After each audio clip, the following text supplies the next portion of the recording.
Bill Cipher has been smiling since the first second you met him. Not amused, not friendly, not even mocking. Exactly. The kind of smile a thing wears when it has already decided that everything you call right and everything you call wrong is a small joke you are too small to be in on. He is a yellow triangle with one eye and a top hat, drawn for a children's show. And he is also, very quietly, one of the most coherent portraits of a particular 19th century warning that animation has ever produced. Tonight on Pine Hat, we are going to take Bill Cipher apart slowly and lay him down next to the philosopher who, more than 100 years before him, described almost exactly what he would become. So get comfortable, turn the lights down, and if you haven't subscribed yet, it really does help us keep making these. The first thing to say about Bill, before any of the philosophy, is that he was hiding in Gravity Falls long before he ever opened his mouth.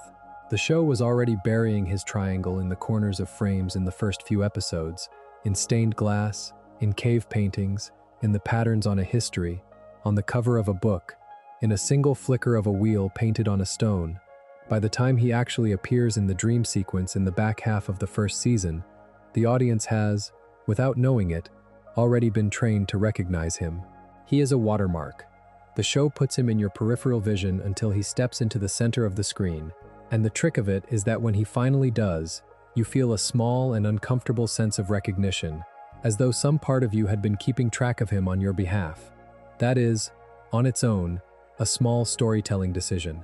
But it is also, almost word for word, the way Friedrich Nietzsche described the way certain ideas enter a culture. He thought the things that change us most do not arrive as arguments. They arrive as small symbols that we accept first as decoration, then as habit, and then, almost without noticing, as truth. By the time we are conscious enough to ask whether we believe the idea has already moved into the furniture of our thinking. Bill Cipher, the character, behaves exactly the way Nietzsche believed dangerous ideas behave.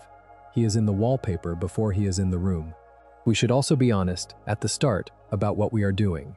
Gravity Falls is a show created by Alex Hirsch that ran on Disney Channel and then Disney XD for 2 seasons, beginning in 2012 and ending in early 2016, with 40 episodes plus shorts. It was, in the most ordinary sense, a children's mystery adventure about twin siblings, Dipper and Mabel Pines, sent to spend the summer with their great-uncle in a tourist trap in Oregon. It was not designed as a philosophy course, and there is no reason to think Hirsch was consciously sketching a Nietzschean parable in the writer's room. What we are doing tonight is not claiming a hidden plan. We are doing something gentler and, in some ways, more interesting.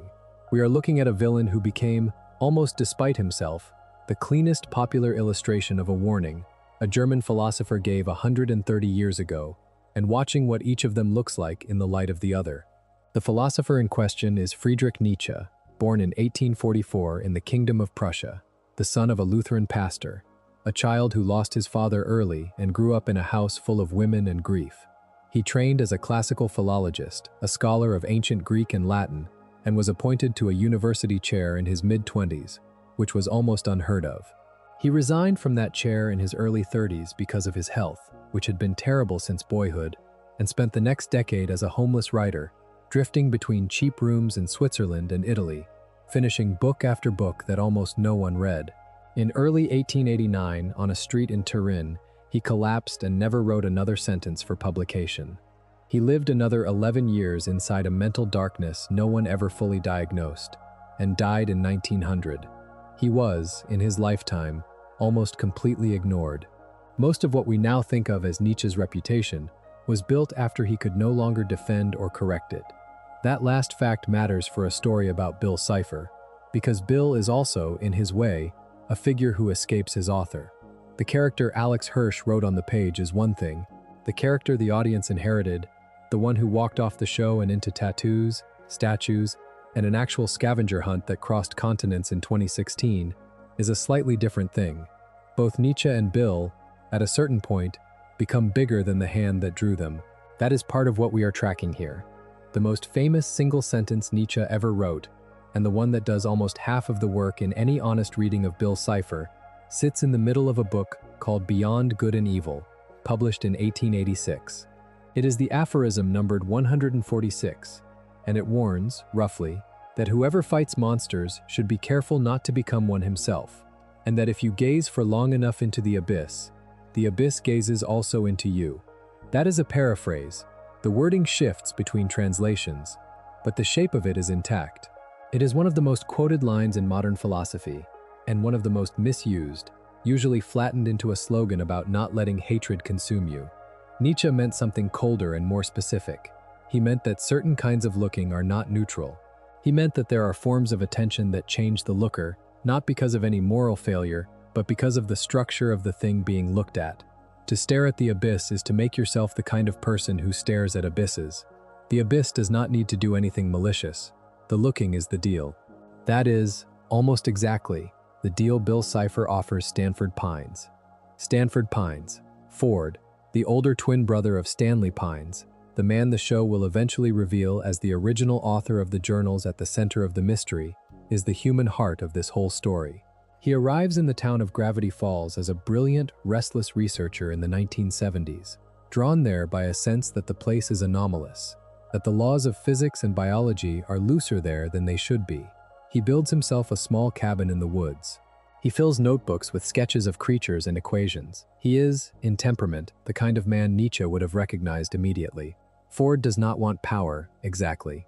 He wants to know. He wants to be the one who finally explains the thing that no one else has explained. That hunger is not vulgar. It is the same hunger that built the science he loves. It is the same hunger that wrote most of the books on his shelves. It is, in a real sense, the engine of the modern world. But the show is going to ask, very carefully, what happens when that hunger has nothing left to refuse it? Bill arrives in Ford's life as a voice in a dream. He presents himself as a muse, a being from beyond the third dimension, willing to share knowledge no human has ever had access to. He asks for almost nothing in return, at first. A handshake, an open door, the use of Ford's body for small intervals he will not remember. He flatters Ford in a way Ford has been waiting his whole life to be flattered. He tells him that he is the brilliant one, the chosen one, the only person in this small mountain town capable of understanding the truth of the universe. He gives him plans for a portal, an interdimensional gateway, the kind of device that, if it works, will rewrite physics and put Ford's name in every history book that ever gets written after it. And for years, Ford believes him. What is happening in that arc, in Nietzsche's vocabulary, is the abyss looking back. Ford has spent years staring into the unknown, training himself to see further than other people, refining the kind of attention that ordinary life cannot satisfy. He has, in the most literal sense, gazed into the dark places of the universe. And then, one night, the dark place gazes back, and it has a yellow eye and a top hat and a very polite manner, and it tells him exactly what he has been desperate to hear. The horror of the Bill and Ford story is not that a demon tricked a scientist. The horror is that Bill is, in some ways, simply the shape Ford's own hunger took when it finally had something to look at. The show is careful, later, to let Ford say this himself, in language that comes very close to the aphorism. He admits that he wanted to believe. He admits that the warning signs were there. He admits that the part of him that loved being told he was special was louder, for a long time, than the part of him that knew better. That is the abyss gazing back, not a possession, a long, slow, mutual recognition. It is worth slowing down on the geometry of Bill himself, because the show is unusually precise about it, and the precision is part of the philosophy. Bill is a two-dimensional being. He comes from a place the show calls, in its later flashbacks, the second dimension, a flat plane where, the implication is, everything is line and angle, and nothing has interiority in the way three-dimensional beings do. When you look at him on screen, what you are looking at is a slice of something that does not naturally belong in your visual field. The eye in the center is not a window, it is the whole face. There is nothing behind the eye, because there is no behind. He is, in a strict sense, all surface. And he wants, more than anything in the universe, to come up into the third dimension, to acquire the depth he does not have, to be solid in a world he has only ever been able to peek into. Once you notice that, you cannot stop noticing it. The character's entire motivation is the desire to escape flatness, and the entire horror of him is that he intends to drag the third dimension down to him, rather than rise up to meet it. Nietzsche would have understood that figure immediately, because Nietzsche was, in his way, obsessed with surfaces and depths. He thought that most of European philosophy had spent 2,000 years pretending to look for hidden depths behind the world, when what philosophy actually did was hang preferred surfaces in front of the world and call them truth. He thought that the moralist who claims to see behind appearances is usually just projecting his own face onto the back wall of the cave. There is a sense, throughout his late work, that the figure who pretends to greater depth than he has is the most dangerous figure of all, because what he really has, behind his claim to depth, is a hunger for control of the surface. Bill, who is literally a surface pretending to be a depth, who hovers over the human world and tells the most intellectually proud man in town that there are mysteries only he can be trusted with, is the cartoon version of that figure. He is the priest of the second dimension preaching to the citizens of the third. The deal Bill makes is also, structurally, the deal Nietzsche spent a lot of his career trying to expose. It is a deal in which one party offers meaning, status, election, the sense of being chosen, in exchange for an obedience that does not at first feel like obedience. Ford is not enslaved at the moment he shakes Bill's hand. He is exalted. He is told that he is now part of a small club of beings who see what others cannot see. The chains arrive later, and arrive disguised as freedoms. By the time Ford realizes what he has agreed to, the portal is half built. His brother is estranged from him, his colleague has been driven away, and there is no version of his life left that does not run through Bill. That is what Nietzsche meant when he talked about slave moralities dressed up as liberations. The thing that looks like the unlocking of your potential is often the closing of every other door you might have walked through. Ford does, eventually, see. There is a moment, in the flashbacks the show drops into the second season, when he realizes that the symbols on his floor are not protective but predatory. He realizes that Bill has been using his body, that the friends he thought he was making in his sleep were not friends, that the great work he was doing was the early scaffolding of an invasion, and he does the bravest thing the character ever does. He decides to dismantle the portal. He hides the journals. He writes warning after warning into the margins of his own life's work. He turns his cabin into a fortress against a being he himself invited in. It is too late to undo the original handshake, but it is not too late to refuse the second one. That refusal is the seed of everything that eventually defeats Bill, and it is, in a Nietzschean sense, the most honest moral act in the entire show. Ford does not get to be innocent again, but he does get to choose, with full knowledge of what he is choosing against, to stop. The show then leaves him in that posture for 30 years. He vanishes through the portal in a moment of panic. He spends 3 decades wandering across dimensions, hunted, alone, carrying his guilt like a sixth finger on each hand. When he finally comes back, in the middle of the second season, he is not a triumphant returning hero. He is a haunted man with a coat full of weapons and a permanently lowered voice, who looks at his brother across a basement and cannot, at first, even bring himself to say thank you. That is also Nietzschean. Nietzsche was very clear that the cost of having looked into the abyss is permanent. You do not unlearn it. You do not return to the version of yourself who had not yet looked. You spend the rest of your life carrying the looking. Ford, when he returns, is what a man looks like after he has done that and survived it. The show is unusually gentle with him for an action cartoon. It lets him be tired. It lets him be wrong. It lets him take a very long time to relearn how to be a brother. Stan, the other twin, is in many ways the opposite figure, and the opposite is, in this essay, just as important as the original. Stanley Pines is a high school dropout, a con artist, a man who has spent his life selling fake mystery to tourists in a fake mystery shack in a town that turned out to be made of real mystery he never quite believed in. He is not a seeker. He is not a thinker, in the academic sense Ford is. He is loyal to the point of self-destruction, stubborn to the point of cruelty, and capable of a kind of love that does not require him to understand the person he is loving. When Ford disappears through the portal, Stan spends those same 30 years not wandering dimensions but doing something almost stranger. He takes his brother's name, runs his brother's shack, pretends to be his brother to everyone in town, and works in secret, every night, to rebuild the portal that took his brother away. He does not understand what the portal does. He does not understand the journals. He does not really, until the very end, understand the danger he is courting. He just refuses, for 3 decades, to accept a world that does not contain his twin. In Nietzsche's vocabulary, Stan is something the philosopher did not have a clean name for, but circled around constantly. He is a figure of fidelity without doctrine. He is loyal to a person, not to a system. He does not believe in metaphysics, he barely believes in good behavior. and he is, in the most ordinary sense, beyond good and evil, but in the opposite direction from Bill. Where Bill is past morality because he is too cold to be touched by it, Stan is past morality because he is too in love to be slowed by it. That contrast is going to do a lot of work for us later, because, in the end, it is not Ford's brilliance or his journals or his weapons that ends Bill. It is Stan. The thinker invites the monster in. The man who never read the books gets him out. Nietzsche, who was very suspicious of the idea that pure intellect saves anything, would have nodded slowly at that. Before we go further, we should sit with what Bill actually is in the world of the show, on his own terms, without yet importing the philosophy. The show calls him a dream demon, a triangular entity who can enter the minds of sleeping beings, manipulate their thoughts, possess their bodies with consent, and trade in their secrets. He is older than the town.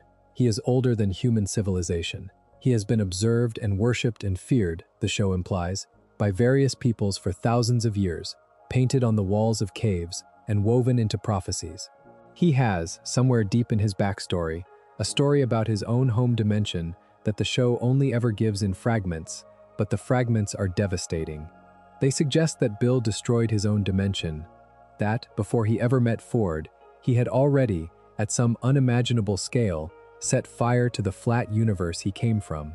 By the time he reaches Gravity Falls, he is a being for whom destroying a world is not a hypothetical. It is a thing he has already done, once, and is looking, casually, to do again. That is the figure we are going to read against Nietzsche, a creature who has already burned his own world, who is now politely offering to help yours, who lies as easily as he breathes, who promises everything, who feels nothing, who looks like a children's drawing, and who is, almost exactly, what the philosopher feared when he warned that the most dangerous beings in the future would not look like monsters, but like helpful, smiling, brilliant friends. The phrase beyond good and evil, which Nietzsche made the title of one of his most important books, is one of those ideas that has been so badly handled, for so long, that we have to clear a little space around it before we can put Bill inside it. Most people, when they hear that phrase, hear something like permission.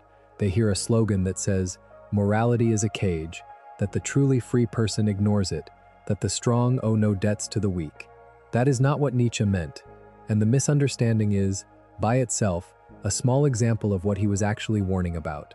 He thought that human beings have a deep habit of taking inherited rules, calling them eternal truths, and then forgetting that they invented them. He thought that, in the modern world, more and more people were starting to notice that the inherited rules were not eternal, were not handed down from a divine source, were not engraved into the structure of the universe. And he thought that the question of what those people did next was going to be the most important question of the next several centuries. His worry was not, primarily, that humans would become wicked. He thought wickedness was a fairly ordinary phenomenon, present in every age. His worry was that humans would become hollow, that, having lost the old reasons for being good, they would not generate new ones, and would instead drift into a small, comfortable, intellectually bored life, in which nothing was forbidden because nothing was important enough to forbid. That was the danger he called nihilism, and he thought there were two responses to it. The first response, the one he hoped for, was a person who could create new values out of the wreckage of the old ones, someone strong enough in spirit to say yes to existence on its own terms, without needing a cosmic referee. The second response, the one he feared, was a being who would simply enjoy the wreckage, a being for whom the collapse of meaning would feel like a great party, a being who would gather what he could in the absence of any rule. Bill is the second figure. He is what beyond good and evil looks like when it is taken as a permission slip instead of a responsibility. When he speaks about morality, in the few moments the show allows him to, he does not argue against it. He simply does not seem to understand why anyone would still be using it. He treats human ideas of right and wrong the way a tourist treats the local customs of a place he has no intention of returning to. They are not threats. They are not even errors. They are decorations. He smiles when he hears them, the way he smiles at everything. He keeps moving. That is, in some ways, more disturbing than open malice. Open malice still acknowledges the moral frame it is breaking. The villain who knows he is doing wrong is, in a strange way, still inside the moral universe. The villain who does not know, or rather, who knows and finds the question quaint, is somewhere else entirely. Nietzsche thought that the coming centuries would produce more and more of that second kind of figure, partly because the social structures that produced moral conviction were being dismantled, and partly because the cleverest people of any age have a tendency to outgrow shared meanings before they grow into private ones. Bill is the cartoon shorthand for that figure, a pure intellect that has worked through morality the way a child works through arithmetic, decided he is finished with it, and moved on. The show is very careful, when it gives Bill dialogue, to keep him from sounding like a standard villain. He does not threaten, he flatters, he jokes. He uses the kind of language a charming, slightly inappropriate adult uses with a child. He laughs at his own asides. He treats the impending end of the world as a long-awaited piece of entertainment. When he gathers his henchmaniacs in the back half of the second season, the beings he summons from the rift to help him reshape Gravity Falls, he hosts what is essentially a party. There is music, there is a throne. There is, in the visual language of the show, the sense that the apocalypse is, for Bill, mostly an excuse to socialize. That tonal choice, by itself, is a piece of philosophy. The show is telling you, quietly, that for a being beyond good and evil, in the bad sense, the end of a world is not a tragedy. It is a long weekend. When Nietzsche imagined the figure who would master the collapse of inherited meaning, the figure he sometimes, in his most poetic moods, called the Übermensch, the overman, he meant something almost the opposite of Bill. He meant a being who, having seen the old foundations crumble, would have the strength to stand on his own legs without needing them. The Übermensch, in Thus Spoke Zarathustra, is the figure who can say yes to existence without needing it to mean anything beyond itself. He is the figure who can love his fate, in all its particulars, without needing a comforting narrator to redeem it. He is the figure who can create new values, not out of resentment of the old ones, but out of an overflowing of his own life. Whether or not you find that figure persuasive, whether or not you think such a being is possible, the figure Nietzsche described is not Bill. Bill is the parody of the Übermensch, the version that gets him wrong. Bill creates no values. He destroys old ones for sport. He does not overflow with life. He hungers for the life of others. He does not love his fate. He hates his fate enough to be willing to set fire to other dimensions to escape it. In a sense, the show is staging the warning Nietzsche himself gave about being misread. He worried, in his last sane years, that his philosophy would be picked up and twisted by people who would use it as an excuse for cruelty and self-importance. He worried that the Übermensch would be confused with the bully. He worried that the will to power would be confused with the will to dominate. He was, in those worries, quite specifically right. After his collapse, his sister, who controlled his archive, edited and rearranged his writing in ways that made it more palatable to people he would have hated.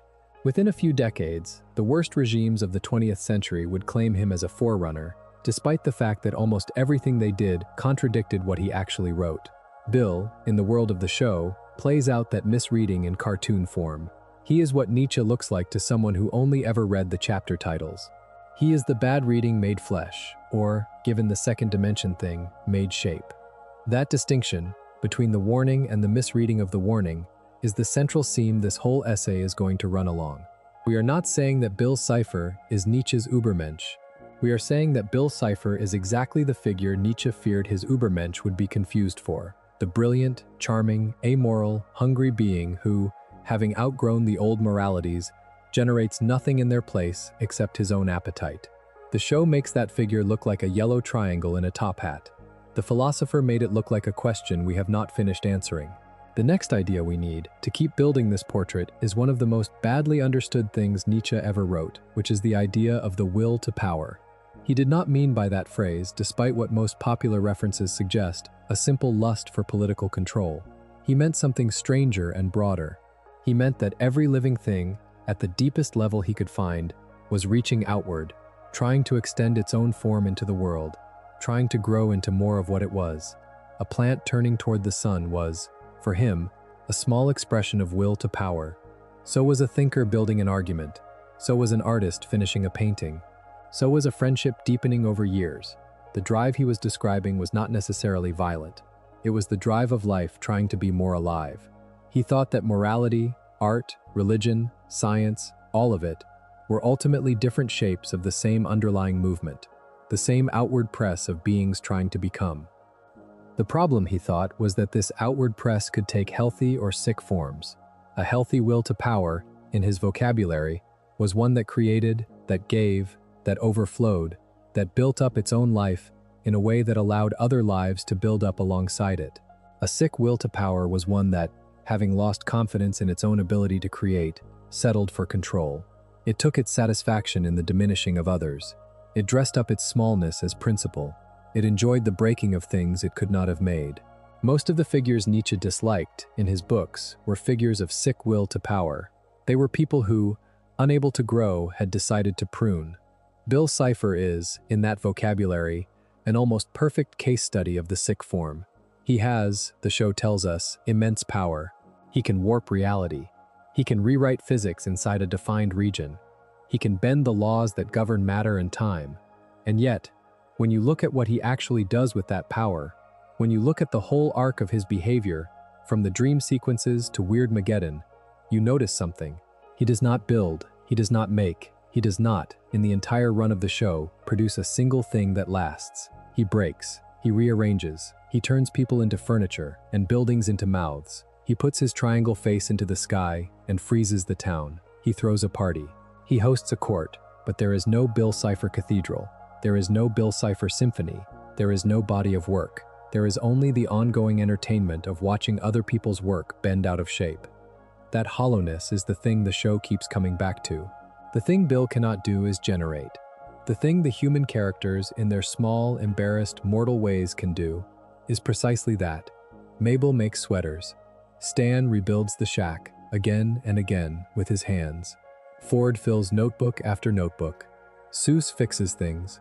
Wendy carves her name into beams. Even Dipper, the youngest of them, ends the show with a journal of his own.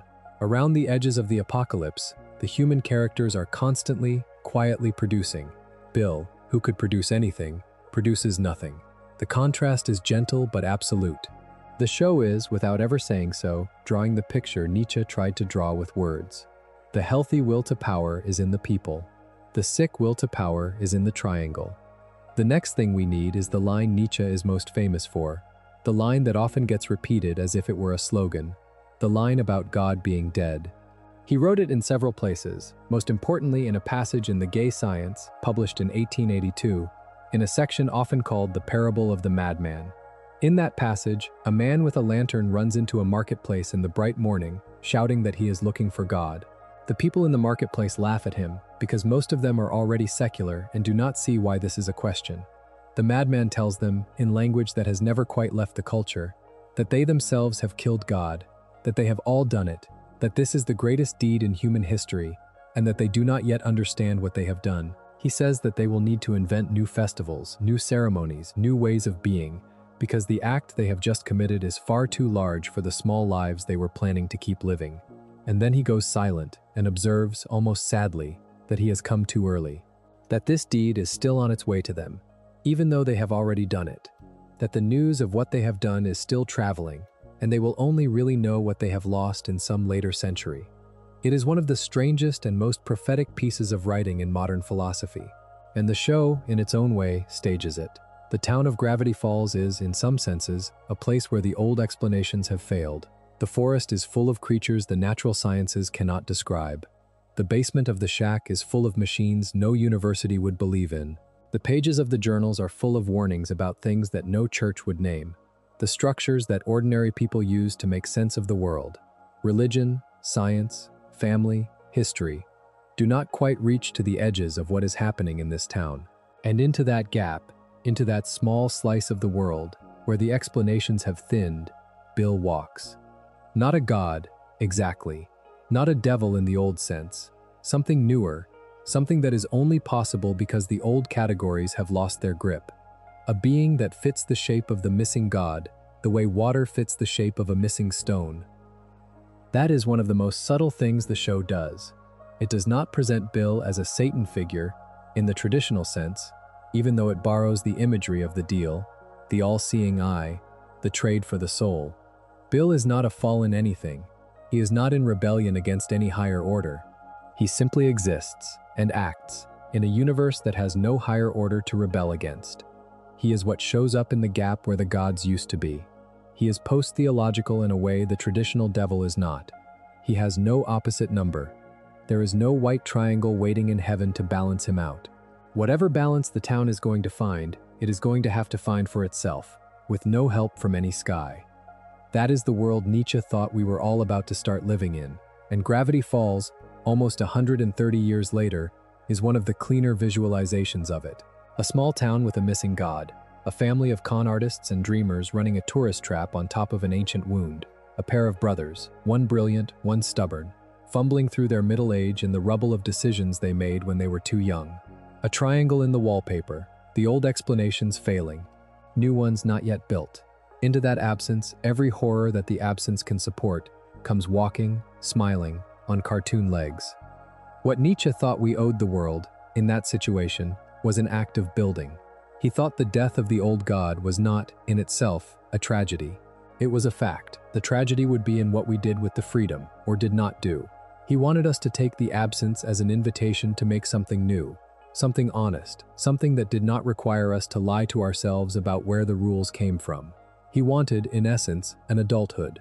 The villains in his philosophy, the ones he was warning us about, were the people who would refuse that adulthood, who would either run back to the old rules pretending they had not noticed the collapse, or run forward into the absence and use it as a license. Bill is the second kind. He is the one who runs forward into the absence and uses it as a license. The show, by the time it ends, is going to suggest, in its own way, that the only thing that can survive that figure is the first kind of adulthood Nietzsche wanted, the kind that builds, the kind that loves, the kind that does not need permission from the missing god to do the next right thing. There is another piece of Nietzsche that fits Bill in a more uncomfortable way, and it is the part of his work that has been argued about, defended, attacked, and recycled for more than a century, which is his account of what he called master morality and slave morality. The shorthand version, the version that gets misquoted into the ground, makes it sound like he was praising one and condemning the other, like he had decided that being a master was good and being a slave was bad. That is not, on careful reading, what he was saying. He was trying to describe two very different ways of generating moral values, and he was trying to argue that one of them, the one he called master morality, was older, more spontaneous, and more honest about itself, while the other, slave morality, was a later, cleverer, and more resentful construction that disguised its hatred of the strong as a love of the good. In his picture, a master morality is one in which the people who have power name their own qualities as good. They look at what they are: courageous, generous, proud, beautiful, lucky, capable, and they call those traits good, by definition, because those are the traits of the kind of being they are. The bad in their vocabulary is simply the opposite: the cowardly, the small, the ugly, the unlucky, the incapable. It is, in his telling, a fairly innocent system, not because it is fair, but because it does not pretend to be more than it is. A slave morality, by contrast, is generated by the people who do not have power. They look at what they are not: weak, hungry, afraid, ignored, and they cannot call their own state good without lying. So, he claimed, they invent a new moral vocabulary. They take the qualities of the strong and call them evil. They take their own qualities and call them not weak, but good. The poor become humble, the afraid become peaceful, the ignored become meek, the strong become wicked. The whole moral world is, in his account, quietly flipped, so that the people on the bottom can win, in their own minds, the war they could never win in the world. This is the part of Nietzsche where most readers, fairly, want to stop and argue. It is a cold reading, a reading that does not have much room for compassion. But that argument is not what we are here for. We are here because Bill Cipher, in his behavior towards humans, plays out the master morality side of that picture in a particularly clean way, and because the show, in some of its quieter moments, plays out the slave morality side through a smaller villain in a way that is worth pausing on. Bill's vocabulary, when he talks about humans, is the vocabulary of a being who calls himself good by definition. He calls humans small, he calls them slow, he calls them three-sided when they could be one-sided, he calls them flesh sticks, he calls them ants. He never asks himself whether they have value. He has already, in the structure of his own self-regard, settled the question. He is the kind of being whose qualities are good. Whatever they are not. That is, in the strict Nietzschean sense, an extreme caricature of master morality. It is what that mode of valuing looks like when it has been pushed past any limit a human being could plausibly survive in. The slave morality side of the equation, in the show, is played out, almost in miniature, by Gideon Gleeful, the child psychic who is the first season's recurring villain. Gideon is small. He is physically unimposing. He is, in the small-town economy of Gravity Falls, jealous of the Pines family in ways he cannot quite name. He builds, around himself, a public persona of piety, sweetness, generosity, and spiritual gift. He sells himself to the town as the humble vessel of a higher power. And underneath that public face, his actual motivations are envy, resentment, and a desire to take the mystery shack away from a man he has decided is unworthy of it. In Nietzsche's vocabulary, Gideon is the small textbook example of slave morality at work. He has dressed his hatred of the strong as a love of the good. He has, very specifically, used the language of humility to advance an ambition that is in no way humble. Whether or not you find that reading of religion or of public virtue persuasive in the real world, it is, in the world of this show, exactly the engine the writers gave that character. What is interesting is that, when Gideon eventually meets Bill, he meets him as a junior partner. He summons Bill near the end of the first season, hoping that the dream demon will help him get the Pines family out of the shack. He believes, in his teenage cunning, that he can use Bill the way he has been using the town. The show plays the meeting almost as comedy. Bill speaks to Gideon the way a long-lived predator speaks to a confident pet. He listens, he grins, he pretends to be useful, and then, in his own time, he discards Gideon entirely. Because, in the unstated hierarchy of the show, Gideon's small slave morality engine is not even on the same scale as Bill's vast, dimensionless contempt. Gideon resents because he is weak. Bill does not resent. He simply does not see the question. He is, in his own words, beyond all of it. The two characters are not playing the same game. There is a small, sharp moral inside that. Nietzsche believed that, in the end, slave morality was a more dangerous force in the world than master morality, because it operated invisibly and could not be argued with. But the show suggests, in its quieter way, that something even more dangerous lies on the far side of both. The figure who does not bother to hate, who does not bother to dress up his appetite as principle, who does not even feel the need to call himself good, is a worse problem than the resentful priest or the boastful king. He is the figure for whom morality, in any of its directions, is just another thing in the wallpaper. Bill is that figure. Gideon, with all his lies, is still a person trying to win an argument. Bill is not in the argument at all. The show then does something that I find genuinely beautiful, because it suggests, very quietly, that the only counterweight to that kind of being is the one Nietzsche himself, in his less cold moods, was reaching for. It is not a stronger master figure. It is not a more clever slave figure. It is a figure who loves, with no rationale, with no expectation, with no philosophy, the people in front of him. Stan loves Ford. Mabel loves Dipper. Dipper loves Mabel. Seuss loves the shack. Wendy loves the woods. The web of small, particular, unjustified loves that ties the show's human characters together is the thing that, in the end, holds when everything else gives. The morality that survives Weirdmageddon is not master and not slave. It is something else, something the show calls family, without quite defining it. Whether or not Nietzsche, in his lonely rooms, would have recognized that as the new value he was looking for, the question is at least worth asking. He certainly wanted the human race to produce something honest, something not based on lies it had already detected. The Pines family, in its embarrassing, fractured, devoted way, is one cartoon answer to his open question.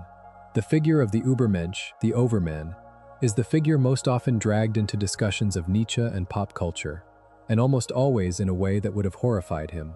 He introduced the idea most fully in Thus Spoke Zarathustra, the long poetic book he published in 4 parts in the 1880s, and he meant it, in part, as a way of giving his readers a hope to walk toward.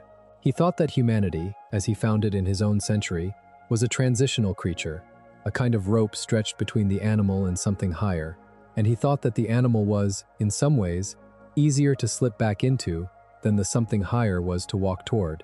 The Übermensch was the figure on the far side of that rope, the being who would have completed the crossing. He never said that this figure already existed. He never said that any particular human being was one. He spoke of him as a hope, sometimes as a target, sometimes as a kind of light on the horizon by which existing humans could measure how far they still had to go. The traits he sketched for that figure were not the traits people usually project onto him. The Übermensch, in Nietzsche's actual writing, is generous, joyful, free from resentment, capable of laughter at his own seriousness, in love with life as it is, willing to bless even the worst parts of his own past, capable of creating new values without needing to spite the old ones. He is, in a strange way, a figure of profound health. He is not stronger because he can hurt more, he is stronger because he can carry more. Most of what Nietzsche admired in him was not power, in the political sense, but a kind of overflowing inward weather. He used the metaphor of a vessel so full that it cannot help spilling. The Übermensch is the one who has so much life in him that giving it away costs him nothing. It is almost impossible to read that description and not see how badly it fits Bill Cipher. Bill is not generous. Bill is not joyful in any honest way. Bill's laughter, the constant ringing of it that the show layers under his every appearance, is the laughter of a being who is amused, not the laughter of a being who is happy. Bill does not love his fate. He hates the dimension he came from enough to be willing to destroy other dimensions to escape it. Bill creates no values. Bill cannot bless his own past. Bill is, in Nietzsche's exact terms, a figure of profound sickness. He is not the Übermensch. He is the failure that the Übermensch was supposed to prevent. But, and this is the part that matters for our argument, Bill is, on the surface, exactly the kind of figure that a careless reader of Nietzsche would mistake for the Übermensch. He is beyond conventional morality. He treats human values as a small game he is too important for. He acts on his own will without apology. He laughs at the things humans take seriously. He behaves, in almost every observable way, like the figure that bad college essays describe when they try to define the overman in a few sentences. The show, by giving us a character who looks like the bad reading, does something unintentionally useful. It lets us see the difference. It lets us notice that the figure who is genuinely above petty morality is not the same as the figure who is below it. The Übermensch goes through morality and out the other side, carrying it with him, transformed. Bill is the figure who never quite arrived at it in the first place. The other end of Nietzsche's spectrum, and one of his most underused ideas, is the figure he called the last man. The Übermensch is the figure he was hoping for. The last man is the figure he was afraid of. In Thus Spoke Zarathustra, when the prophet first comes down from his mountain and tries to tell the people in the marketplace about the overman, they do not understand him. So he changes tack, and he tells them about the last man instead, the figure that, he says, will come if humanity does not bother to climb.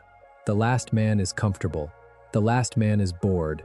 The last man has invented a small, clever life in which nothing dangerous, nothing creative, nothing painful, and nothing high happens. The last man, when told about love, asks what love means. When told about art, asks who has time. When told about danger, blinks. He has a small pleasure during the day. He has a small pleasure during the night. He is, in a sense, the human being who has been worn smooth by his own conveniences. The crowd in the marketplace, hearing this description, far from being horrified, are delighted. They shout, "Give us this last man." They want to be him. Nietzsche, writing this scene, was, in his way, doing what every prophet does. He was warning his readers that the worst future was not the dramatic one, it was the comfortable one. That figure also lives in Gravity Falls, in a different shape. The town of Gravity Falls, when we meet it, is full of last men. Most of the adults in it have organized their lives around small and easily satisfied pleasures. Toby Determined runs the local newspaper into the ground without much caring. Lazy Susan runs the diner with a level of attention that suggests she has long since stopped expecting wonder from the day. Sheriff Blubbs and Deputy Durland are mostly interested in pastry. Old Man McGucket, in his madness, has more inner weather than any of the sensible people around him. The town is, in its small way, a portrait of the comfortable, smooth, slightly bored late modern life that Nietzsche was afraid of. Nothing in the town, on the surface, is high enough to be worth defending against anything as cosmic as Bill. And, in some sense, that is part of why the town is in such danger. What the show does with the next generation, with Dipper and Mabel and Wendy and Seuss, is to suggest that there is still, even inside the comfortable town, a fragile flame of something that is not yet the last man. Dipper is 12 years old and is already, in his small way, a researcher, a seeker, a person willing to be uncomfortable to find a true thing. Mabel is 12 years old and is already, in her small way, an artist, a giver, a person willing to feel embarrassed in order to make something honest. Wendy is 15 and is already, in her small way, brave, loyal, suspicious of authority, capable of love. Seuss is, in his early 20s, a person who has never quite stopped being the child who liked things. None of these characters is the Übermensch in any serious sense, but none of them is yet the last man either. They are, in the long flat town, the small spots of high color. And they are also, importantly, the only people who actually fight Bill. The comfortable adults do not even know what is happening, most of the time. The people who fight are the people who still want something more than comfort. That is, in its own way, a tiny dramatic vindication of Nietzsche's wager. The last man cannot defend himself, because there is nothing he cares about enough to defend. The figure who is still climbing, even badly, can. You can see Bill, in that light, almost as the test that the town fails on entry. The first reaction of the adults of Gravity Falls, when Weirdmageddon arrives in the back half of the second season, is not even resistance. It is freeze. The town stops. The triangle hangs in the sky. The reality bubbles drift through the streets. The people inside the bubbles either accept whatever new strange role they have been assigned, or stand in catatonic silence.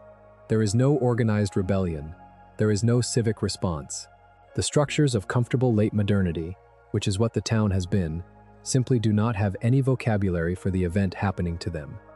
Bill is, in that sense, the answer the last man's world deserves. He is the chaos that the comfortable order forgot to take seriously, finally walking down the main street, smiling.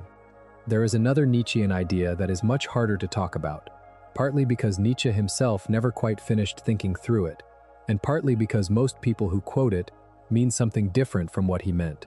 It is the idea of the eternal recurrence. He first introduced it, in writing, in a passage in The Gay Science, as a thought experiment. He asked the reader to imagine that a demon crept into their loneliest loneliness, in the small hours of some night, and whispered, "This life as you now live it and have lived it, you will have to live once more, and innumerable times more. Every pain, every joy, every thought, every small ordinary detail will return to you in the same order, again and again, forever." He asked the reader to notice how they reacted to that thought.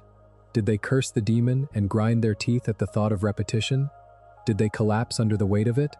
Or did they, in some moment of unusual health, find themselves grateful, find themselves saying yes, find themselves wanting it? The test, for Nietzsche, was not whether the thought was metaphysically true. It was whether your life, as you were living it, could survive being asked that question. It was, in his hands, both a test of how honestly you were living and a kind of corrective. He wanted to push his readers into the position of asking, every morning, whether the day they were about to live was a day they would want to live 1,000,000 times over. He thought that, taken seriously, that question would change almost everything. It would make small cruelties unbearable, because they would have to be repeated. It would make small generosities precious, because they would have to be repeated. It would make the wasted afternoon a kind of horror, and the well-loved afternoon a kind of permanent treasure. The eternal recurrence, in his hands, was not a piece of cosmology. It was a way of forcing his readers to feel the weight of every choice they were making. The wheel, the great prophecy wheel in Gravity Falls, the circle of symbols inside which Bill is finally trapped, is not, on the surface, the same thing. But there is a strange echo to it, and the show, in its visual choices, almost asks you to feel it. The wheel is a closed shape. It cycles. It contains in its segments the people who will be necessary to defeat Bill, and it suggests that, in some sense, this confrontation has been waiting on the wheel for a long time, perhaps since the town was first painted on its walls by people who would not live to see it used.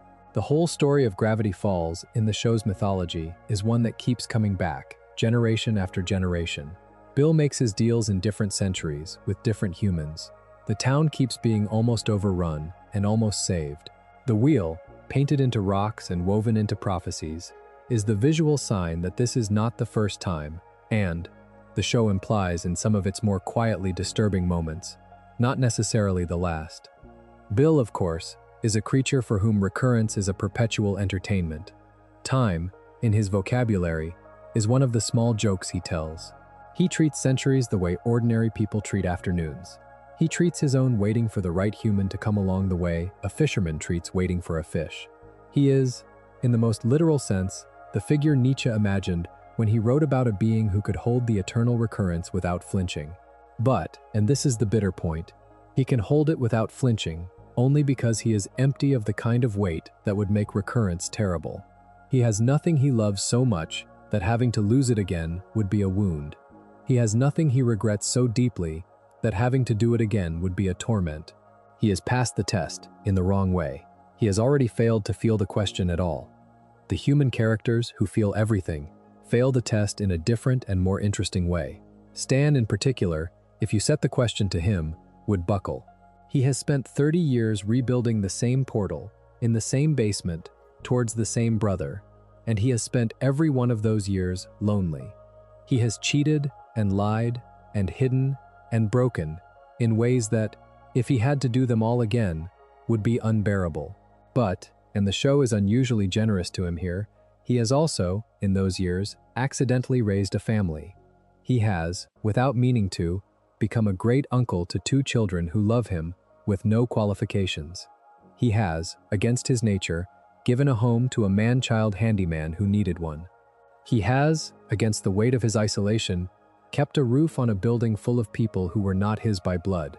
If you ask Stan whether he would live those 30 years again, he would, in his ordinary voice, swear that he would not. But, if you watched him as he answered, you would see his face do something. You would see the swearing turn into a kind of grumbling yes, because the part of his life he would actually want to keep, the small daily friction with Mabel and Dipper and Seuss and Wendy, is woven through the loneliness so tightly that he cannot have one without the other. He would, in the small, grumpy heart of him, take the loneliness again to keep the family. That is, in Nietzsche's own vocabulary, the closest thing to an honest yes to the eternal recurrence that a person in the world of the show is allowed. The other character who fits that idea, in a different way, is Mabel. Mabel is the youngest of the show's central characters, and the most superficially comic, the one whose lines are bright and whose sweaters are absurd, and whose every moment of joy is, on the surface, the easiest joy in the show. But the show, especially in the back half of the 2nd season, is unusually serious about her. There is a long arc in which she is forced to confront the fact that the summer she has been treating as eternal is in fact ending. That her brother, who has been her constant companion, is considering staying in Gravity Falls with their great uncle, and that the version of life in which she and Dipper are always together is about to be gently replaced by a version in which they are not. The fear of that ending almost breaks her, and is in part what allows Bill to slip through. Bill offers her, in a roundabout way, a world in which the summer never ends, in which she does not have to grow up, in which the joys she has loved are repeated forever in a sealed bubble. He offers her, in cartoon form, the bad version of the eternal recurrence, the recurrence that protects you from the rest of your life. And she, in the great moment of her growth, refuses it. She walks out of the bubble. She accepts that the summer is going to end. She accepts that her brother is going to make his own choices. She accepts that joy and loss are wound together, and that she cannot keep one without the other. That is the right answer to Nietzsche's test. Not a denial of pain, not a sealing of oneself inside a single beautiful afternoon. A willingness to take the whole thing again, the loss with the love, the ending with the beginning, because you cannot have one without the other, and you would not want to. Mabel, in her embarrassing pink sweater, sitting in the rubble of her own fantasy, doing the most difficult emotional work in the show, is, in that moment, closer to Nietzsche's healthy figure than Bill ever was. The yes she gives is the yes Nietzsche kept trying to teach. Bill, the creature who supposedly lives outside time, never quite manages to say it. The earliest of Nietzsche's books, a strange and difficult one called The Birth of Tragedy, published in 1872 when he was still in his 20s, introduced a pair of ideas that ran underneath everything he wrote afterwards, even when he no longer used the words. He borrowed them from the Greek pantheon. He called them the Apollonian and the Dionysian. The Apollonian, named after the god Apollo, was, for Nietzsche, the principle of form, of measure, of order, of clarity, of the dream that arranges itself into a beautiful image. It was the impulse that built temples, wrote epics, sculpted statues, painted clean lines, drew maps. The Dionysian, named after the god Dionysus, was the principle of intoxication, of the dissolving of the self into the larger life of the world, of music in its rawest sense, of ritual, of ecstasy, of the moment in a dance when you forget where you end. It was the impulse that broke down the careful structures and reminded the human being that, beneath the order he was building, there was a vast, dark, vital, indifferent flow of life that he was both part of and powerless against. Nietzsche, in that first book, argued that the great Greek tragedies had managed, for a brief and astonishing moment, to hold both of those principles in balance, and that the loss of that balance, the slow victory of pure rationality over the older ecstatic art, had impoverished European culture in ways it had still not recovered from. He used those two terms throughout his career, sometimes explicitly and sometimes only by implication. He thought that a healthy human life needed both. He thought that a culture made of pure Apollonian order would become dry, lifeless, sterile, smothered by its own forms. He thought that a culture made of pure Dionysian intoxication would become destructive, formless, ungovernable, lost. Neither extreme by itself was livable. The art he loved most was the art in which both forces were braided together so tightly that you could not pull them apart. Bill Cipher is, when you look at him in those terms, a strange figure. On the surface, he is the most extreme Dionysian creature the show has. He is the principle of intoxication, of dissolving order, of ecstatic chaos. Weirdmageddon, when it arrives, is a Dionysian festival in cartoon form. Reality itself loses its edges. Buildings sprout teeth. Time stops on the clock tower. The town becomes a single roaring carnival in which everyone is forced to participate. Bill himself, throughout the apocalypse, behaves like a god of festival, hosting, jeering, dancing across the rooftops in a literal sense. If you had to name a single image that the original Greek Dionysus might have recognized, the image of Bill on his throne in the center of his ruined town would do. But there is a strangeness in that reading, and it is worth sitting with, because Bill is also, in another sense, extremely Apollonian. He is a perfect geometric shape. He is an equilateral triangle. His symbol is the most rigid and rational of all the basic forms. His name, Cipher, is a word for code, for system, for the kind of structure that requires precise rules to be parsed. His followers are, in some sense, summoned and ordered. His prophecies are exact. His deals are contractual. He is a being who, even in his most chaotic moments, never loses his outline. He is, at the same time, the force that dissolves order and a thing that is itself nothing but order, walking around enjoying the dissolving. He is, in that way, a deformed Apollonian intelligence using Dionysian energy as a tool. That, in Nietzsche's vocabulary, is one of the worst things you can be. It is the figure who has the form of order but none of its warmth, and the power of intoxication but none of its honesty. He is not the wild god in the woods, drunk and laughing, who in the older religions was at least an expression of nature's own life. He is something colder, a thin geometric mind using festival as a weapon. The Greeks would have known to fear that figure more than they feared Dionysus himself. Nietzsche, who spent his life trying to recover a balance between the two principles, would have recognized the danger immediately. Bill is the breaking of the balance from the other side. He is the figure who has hollowed out the Apollonian into pure shape and the Dionysian into pure noise, and has set the two against each other, and is feeding on the heat of the conflict. The forest around Gravity Falls, by contrast, is one of the most healthy braids of Apollonian and Dionysian forces the show has. It is full of order in the form of the careful ecosystems Ford catalogs in his journals, the natural patterns of the creatures, the long, slow geology of the place. It is also full of ecstatic life in the form of gnomes and unicorns and lake monsters and floating eyeballs and the various small magical wonders the children stumble into. The forest is not a Bill-made apocalypse. It is the older balance the show keeps reminding you of.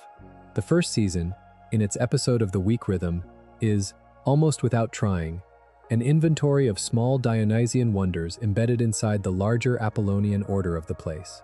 It is, in Nietzsche's vocabulary, an oddly healthy world, with a sickness only at the edges.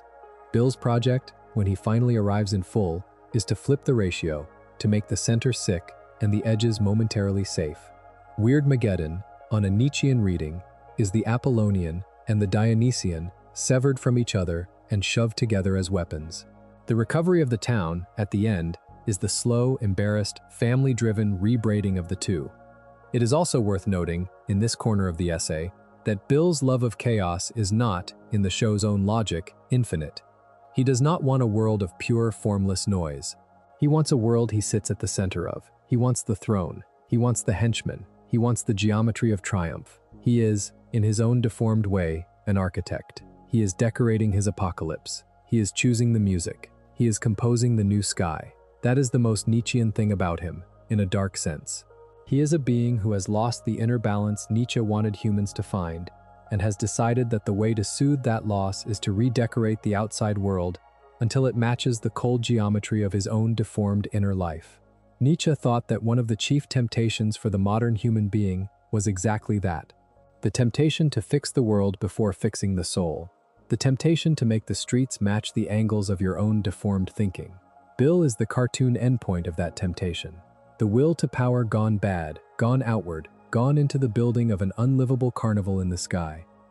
Of all the late Nietzsche ideas, the one that fits the Pines family most quietly, and the one that does the most work in the show's last hour, is the one he summarized in a small Latin phrase that he picked up in his last sane years. He called it Amor Fati, the love of fate. He wrote, in The Gay Science and again in other places, that he wanted, more than anything else, to become a person who could love his own life as it actually was, including the parts he had not chosen and could not change. He wanted to stop being the kind of person who carried his past as a complaint. He wanted to stop bargaining with what had already happened.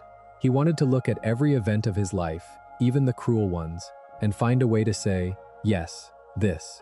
Not in resignation, not in denial of how much it hurt, in something closer to a fierce, grateful claiming. He thought that the highest form of human spirit was the one that could do that, and he thought that almost nobody managed it, and that he himself, in his sick body and his disappointed career and his lonely rooms, was trying as hard as he could to be one of the few. Amor Fati does not appear, by name, in Gravity Falls. The show is again not a philosophy class, but there is a version of it, on Stan's face, in almost every scene in the last few episodes of the series. Stan has spent his life trying to undo a single mistake. He pushed his brother into a science fair project, decades earlier, that broke. He was thrown out of the family. He drifted across the country, picked up a series of bad lives, accumulated a long collection of identities, and ended up running a tourist trap on top of his estranged brother's basement, building, in secret, the machine he believed would bring his brother back. The whole adult shape of his life is, in some sense, an apology he has been writing with his hands for 40 years. He does not, by any honest measure, love his fate. He spends most of the show grumbling at it. But, in the last stretch of the series, something shifts in him. He brings Ford back. He gets him out of the portal. He absorbs his brother's anger. He runs the shack, while Ford gets used to being in the world again. He stays loyal, even when loyalty costs him almost everything. He does not, in any sentimental sense, become at peace. He stays Stan, snide and tired and easily bruised.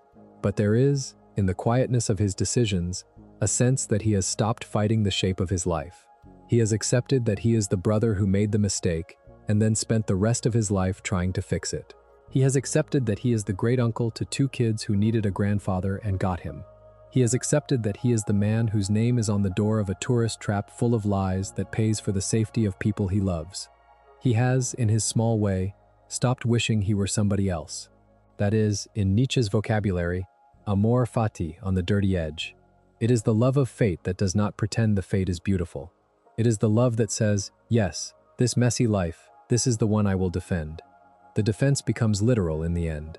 When Bill finally has Stan and Ford cornered, when the apocalypse has narrowed all the way down to a single basement and a single choice, the brothers conceive a plan in which Stan will allow Ford to disguise himself as Stan, walk into Bill's clutches in his brother's skin, and then, once inside Stan's mind, erase Bill from existence by erasing the mind itself.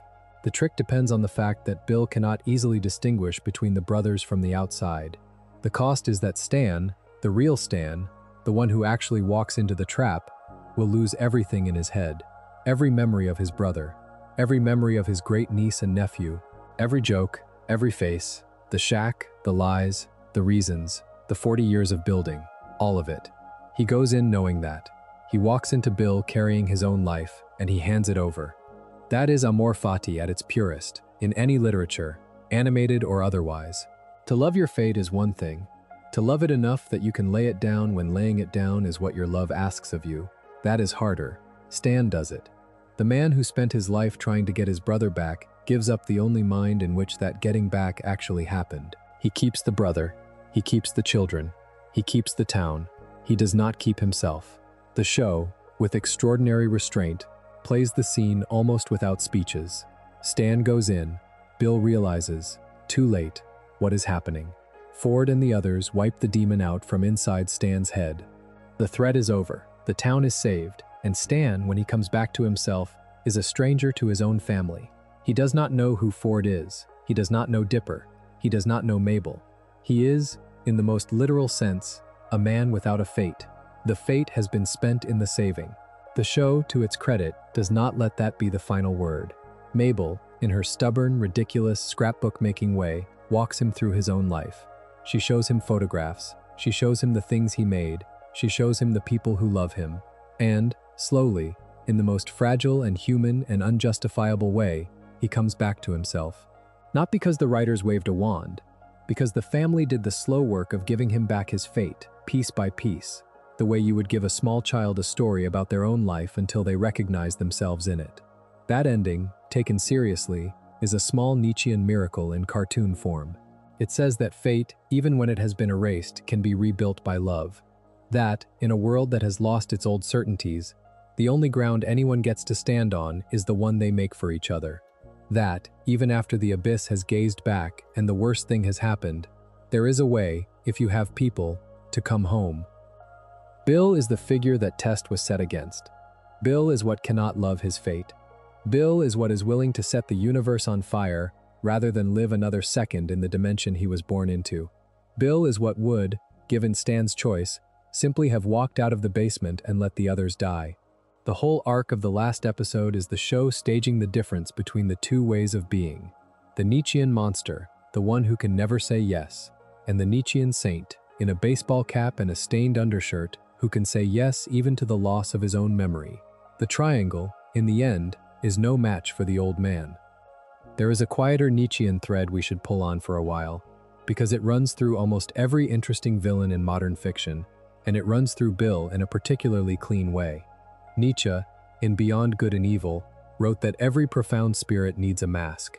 He meant that the deepest people are usually misunderstood, and that the misunderstanding around them grows so thick over time that they end up wearing it as a kind of armor, almost without choosing to. He thought that anything sufficiently deep was, in a sense, hidden by its own depth, that the surface around it functioned, whether the person wanted it to or not, as a mask. He also thought, in a darker vein, that this was true of dangerous beings as well as good ones, and that the deepest evils, like the deepest goods, were almost always invisible at the surface, behind a face that was either too smooth or too charming to read. Bill is, in his entire design, a being made of mask. The single eye, the geometric body, the constant smile, the cheery patter. There is nothing on his surface that gives you access to whatever lives behind it. You cannot read his expressions, because his expressions are the design of him. You cannot interpret his face, because his face is one continuous line drawn in profile. He has, as a character, the same problem a poker player at the highest level has, except that the problem is his nature, not his skill. There is no tell, there is no slip, there is no moment, in the entire run of the show, when his mask comes off, because there is no underneath for it to come off of. He is mask all the way down. The show is sharp about this.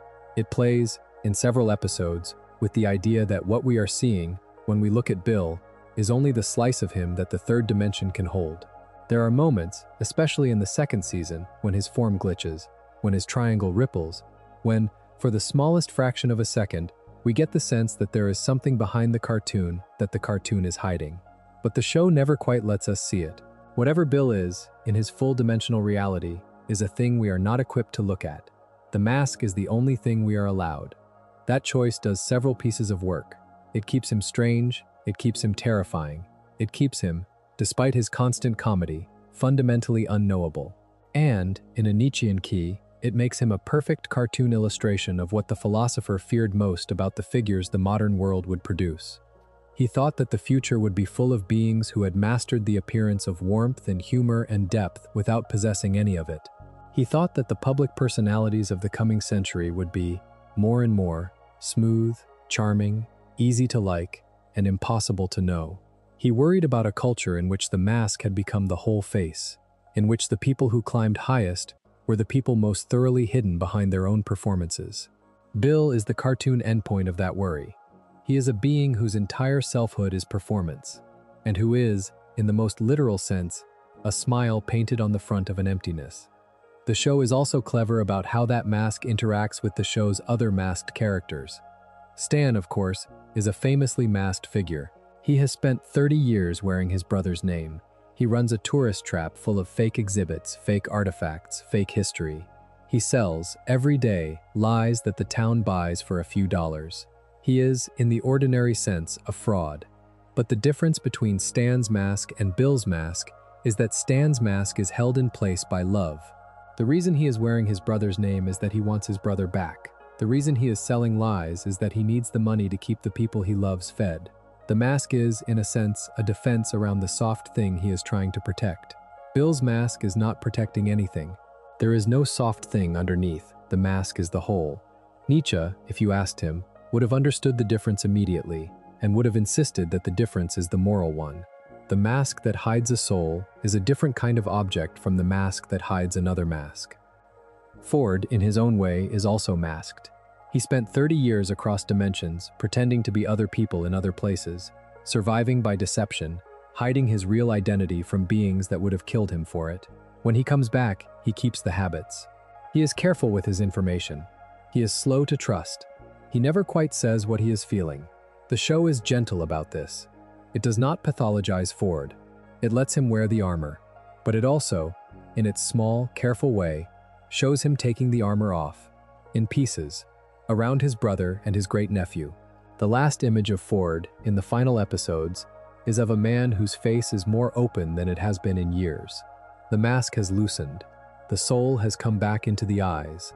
That is, again, a small Nietzschean victory. The deep person does not always need to be hidden. Sometimes, with the right people, in the right place, he can put the mask down for a while. Mabel, the great anti-masked character of the show, is the third pole. Mabel wears everything on her face. Her sweaters are advertisements for whatever she is feeling. Her voice carries it. Her behavior broadcasts it. She has no instinct for concealment, almost no capacity for it. And when she tries, in a few episodes, to keep secrets, she fails comically within minutes. Nietzsche, who admired masks, would probably not have known what to do with her. But the show's argument is, in some ways, an argument against him on this point. Mabel's transparency is not naive. It is, in its way, a moral choice, even if she does not know that she has made it. She has decided, with her whole life, that she will not lie about who she is, because lying about who you are is, in her small worldview, the original sin. Her example is what keeps the rest of the family honest. When Stan is at his most evasive, Mabel pulls him back. When Ford is at his most secretive, Mabel cracks him open with a single question. When Dipper is at his most cagey, Mabel makes him tell her.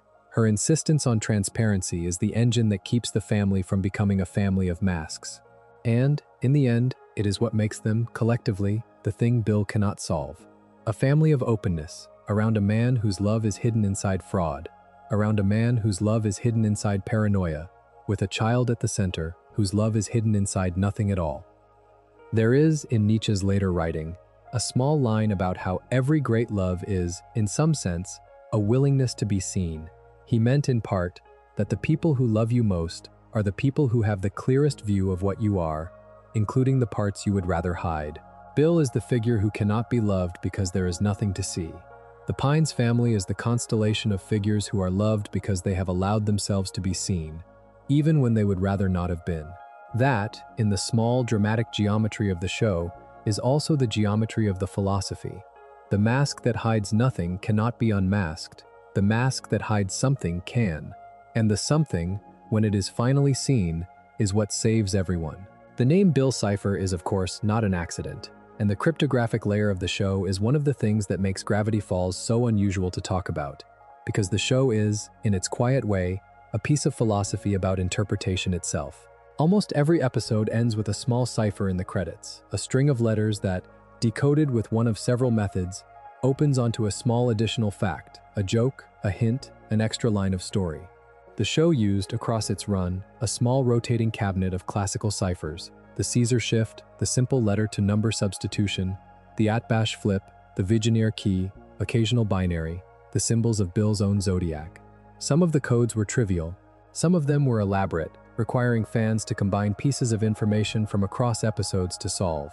The collective effort to decode all of them, across years, became one of the defining activities of the fan community.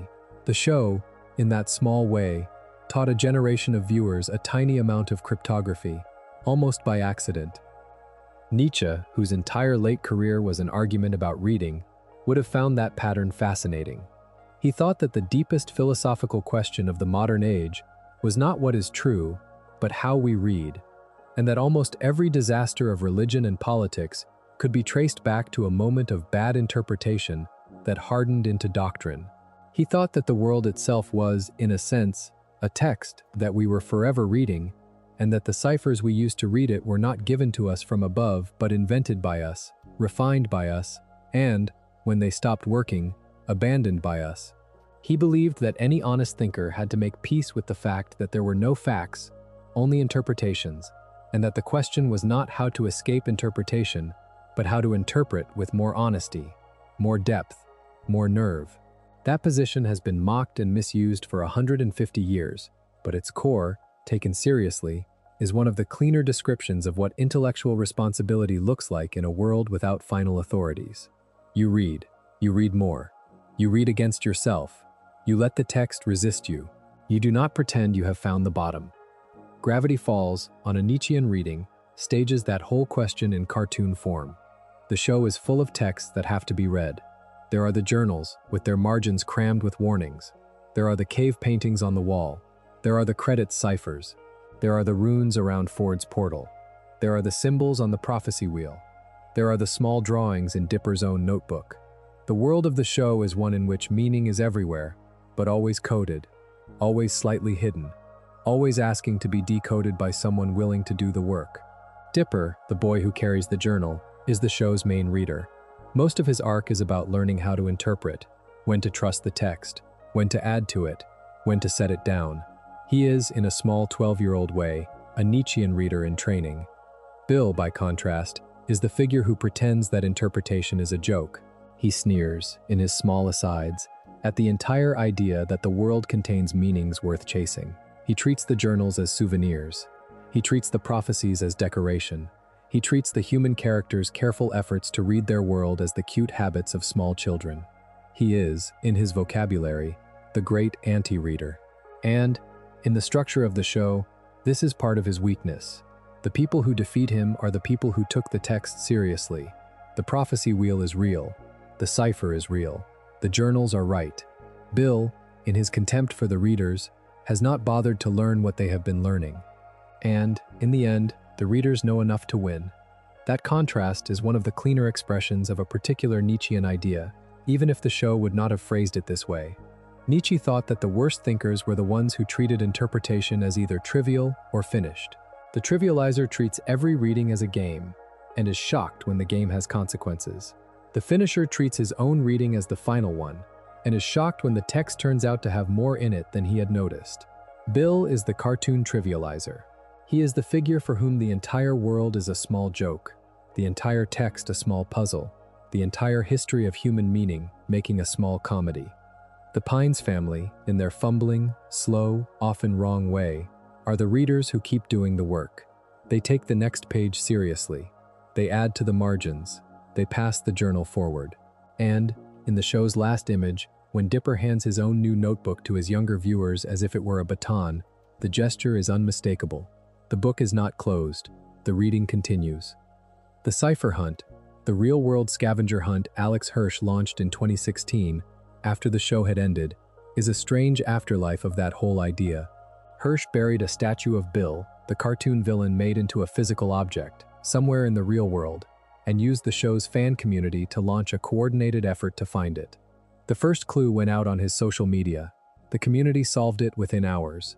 The hunt rolled forward, across cities, across countries, across continents, with fans driving to coordinates, decoding messages, solving puzzles in physical locations.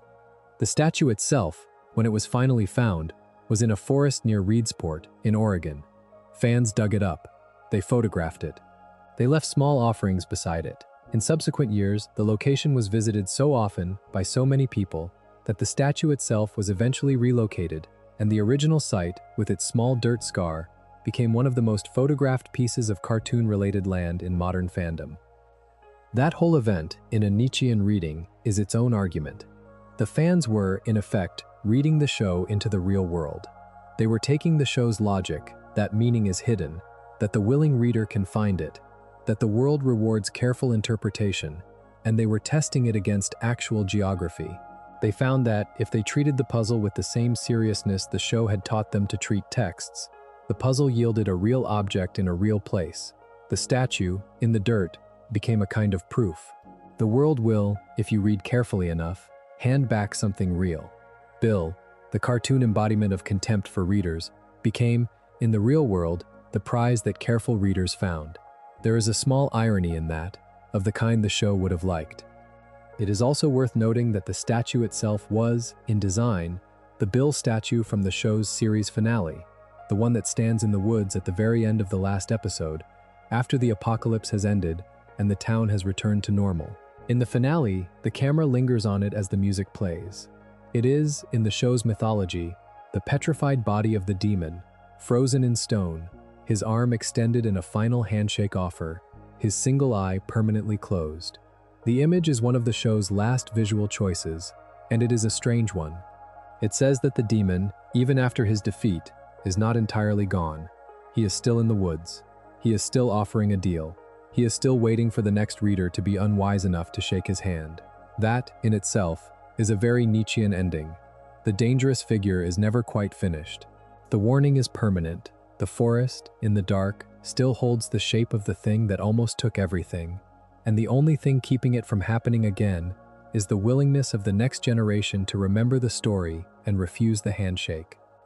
In his later years, Nietzsche talked, with increasing intensity, about something he called the transvaluation of all values. The phrase, in German, is a heavier word than the English translation makes it sound. He meant a kind of upheaval of the moral order, a turning of the table on which inherited values had been arranged, a complete rethinking from the ground up. He thought that the inherited values of European civilization, the ones he had grown up inside, were no longer fit for the world the 19th century was about to hand over to the 20th. He thought that the categories of good and bad, of guilt and innocence, of duty and freedom, of sacred and profane, had been so deeply shaped by a religious history that most people no longer believed in that they had become, in effect, ghost categories. They were words still moving around the streets, but the bodies they used to attach to had walked away. He wanted, in his most ambitious moods, to be the one who staged the great rethinking. He wanted to take the old values down from their hooks and ask, for each one, whether it still belonged in the cupboard of the house humanity was now living in. He did not, in his lifetime, finish that project. His writing on it is fragmentary, contradictory, and was famously messed with after his collapse by his sister, who was assembling and selectively editing his unpublished notes.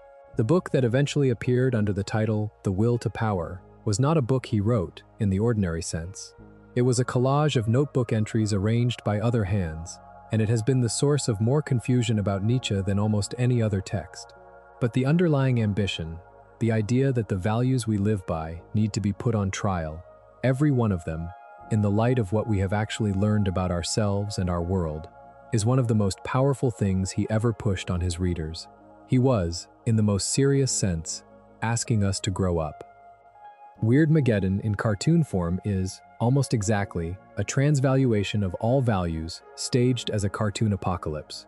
When the rift opens above gravity falls and Bill steps through into the third dimension, the rules of the town begin to rearrange. Up is no longer up. Time is no longer linear. The categories that the citizens have been living by, who counts as a person, what counts as a building, what counts as a day, all of them begin to twist.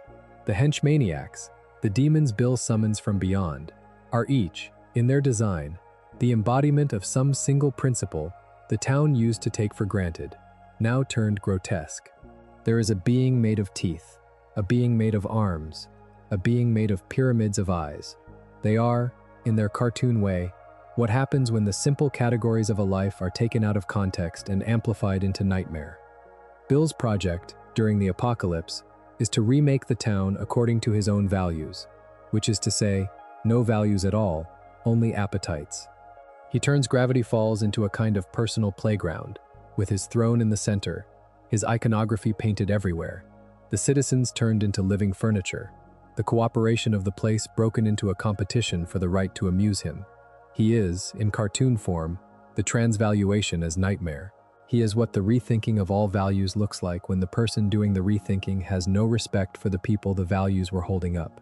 He is, in some sense, the dark twin of the project Nietzsche himself wanted. The project of remaking values without remaking love is exactly the project that, in any vocabulary, becomes tyranny. The Pines family, in the long counter-assault, is doing the opposite project. They are not rejecting all values. They are picking up the values that still work. In the new world, the rift has opened, and they are quietly rearranging them. The first thing they do is bring the family back together.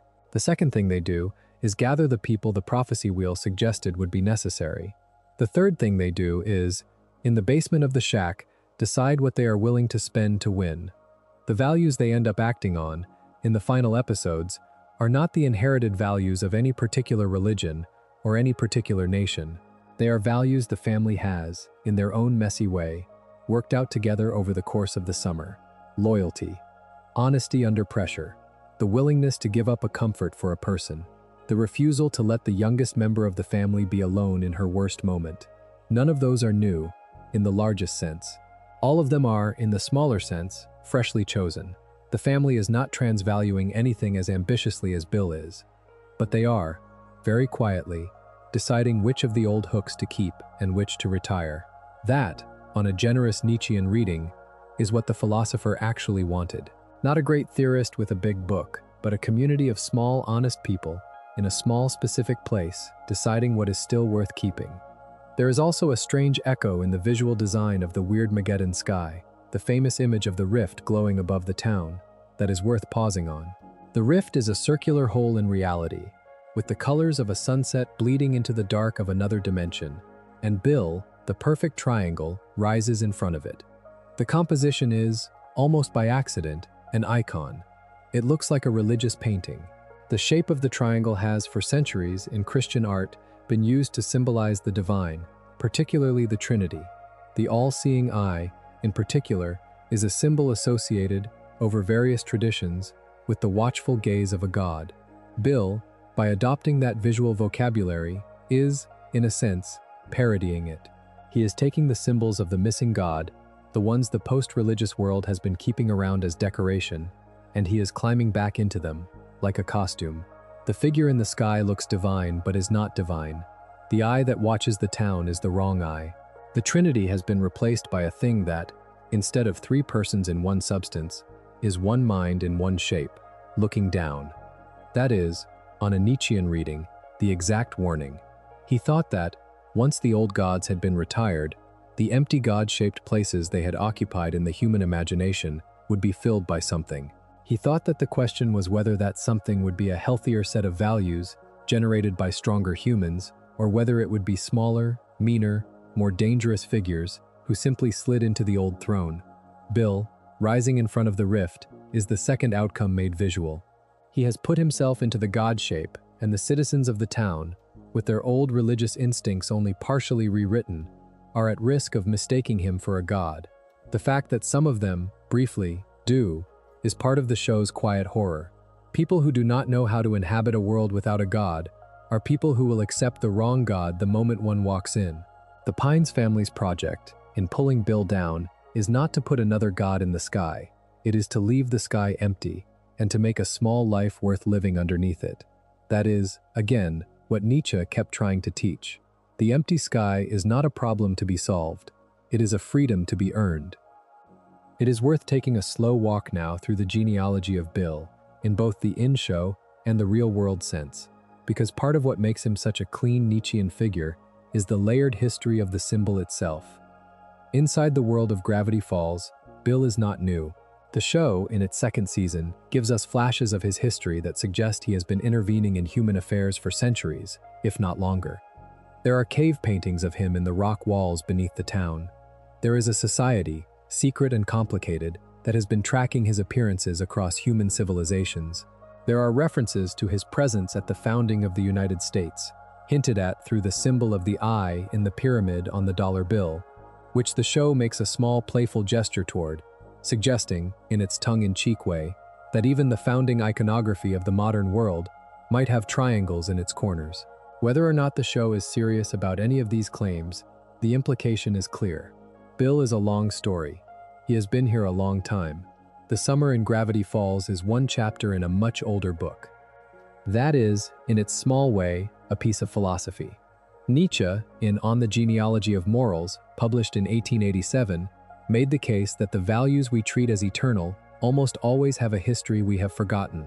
He thought that if you traced the word good far enough back into its older uses, you would find that it had once meant something different from what it now meant, that the people who first used it were not the people who now use it, that the meaning had been bent, repurposed, captured by various groups for various ends across centuries.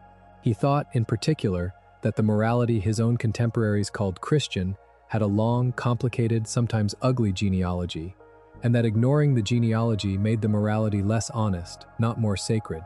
He thought we should always ask, of any value we hold, where did this come from? Who first used it? What were they trying to do?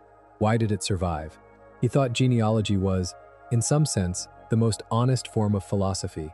Bill, taken seriously as a symbol, has a long, real-world genealogy of his own. The triangle with the all-seeing eye in it is not an invention of the show.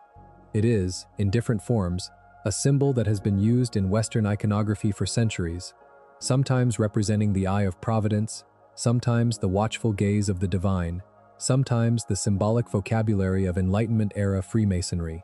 It appears on the back of the United States $1 bill, in the form of an unfinished pyramid topped by a glowing eye, a design that was developed in the 18th century and has been the subject of countless conspiracy theories ever since. Whether or not any of those theories have merit, the symbol itself has been part of the visual vocabulary of secret authority in Western culture for longer than the country it now sits on. Alex Hirsch, when he designed Bill, was tapping into that whole reservoir of meaning. He was not inventing a new shape. He was, in a Nietzschean sense, performing a small genealogy in cartoon form. He was taking a symbol with a centuries-long history of being associated with hidden power, and he was making it walk, talk, laugh, and try to take over a small Oregon town. That choice does several things at once. It makes Bill, on first glance, feel familiar, in a way that a brand new design would not. It activates, in the audience, the half-remembered weight of conspiracy stories, religious imagery, occult diagrams. It makes the joke darker, because part of what makes Bill funny is the gap between his serious symbolic weight and his goofy voice. And it makes the warning sharper, because it suggests that the danger he represents is not a new danger. It is a danger that has been part of human culture for a very long time, repackaged, in this latest century, as a cartoon. The symbol has been waiting. The voice changes, the triangle stays. In a sense, that is exactly the kind of historical claim Nietzsche would have made about any of the figures he warned about. He thought that the great moral dangers of the modern world were not new. They were the same old dangers, dressed in the costume of the newest age. He thought that, by tracing the genealogy of a value or a figure, you could see how often the same disaster had been performed under different names. The man on horseback, the priest with the scroll, the technocrat with the slide rule, the triangle in the sky. The shapes change. The structure of the danger does not. He thought that any honest philosophy had to be, in part, a long memory of how often human beings had been tricked by the same sort of being in different clothes. Bill, as a character, is built into that long memory. He is the latest costume of an old danger. The show, by giving him such an ancient-looking design, is, without saying so, telling you that the cartoon you are watching is not really about the present alone. That long memory is also why the show's treatment of the Society of the Blind Eye, the secret organization in the town that has been erasing memories of supernatural events for decades, is so interesting. The society is, on a Nietzschean reading, the embodiment of a particular bad response to historical danger. They have decided that the best way to handle the existence of beings like Bill is to make the town forget. They have built machines that wipe memory.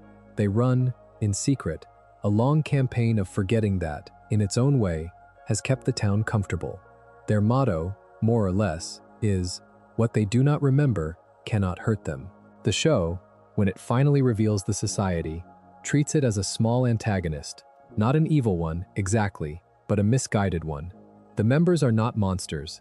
They are scared people, doing what scared people do, which is to remove the painful memory rather than build the practice of carrying it.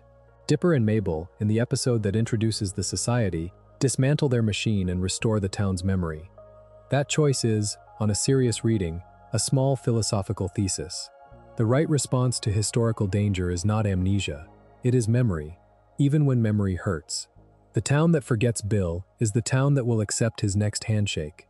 The town that remembers is the town that has a chance to refuse it.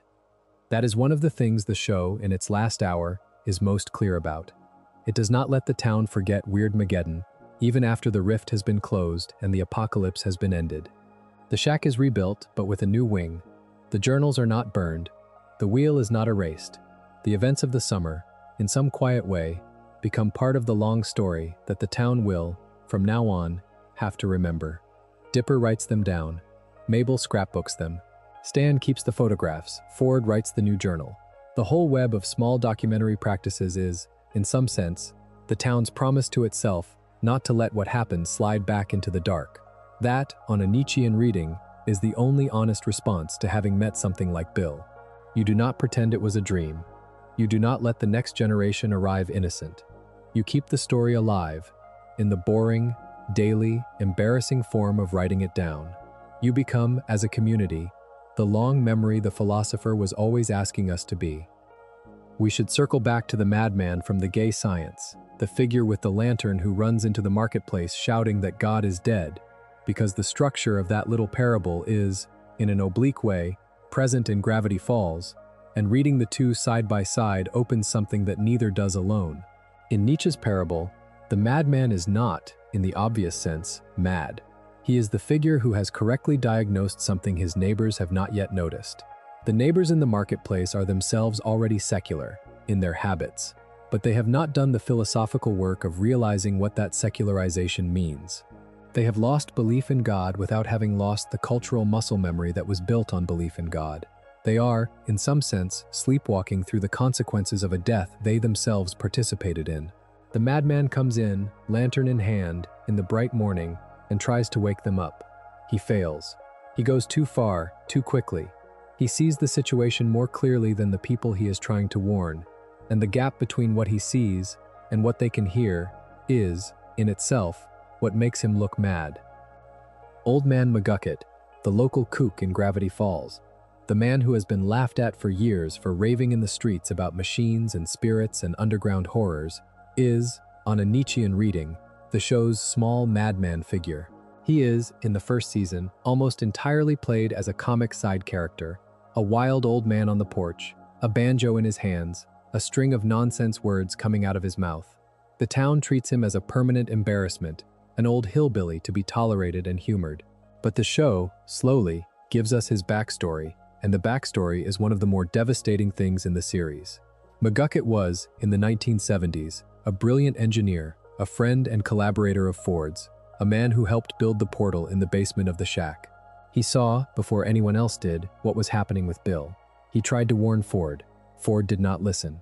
McGucket, unable to bear what he had seen, used a memory-wiping device to erase the events from his own mind, and erase so much of himself in the process that he became the wild man on the porch.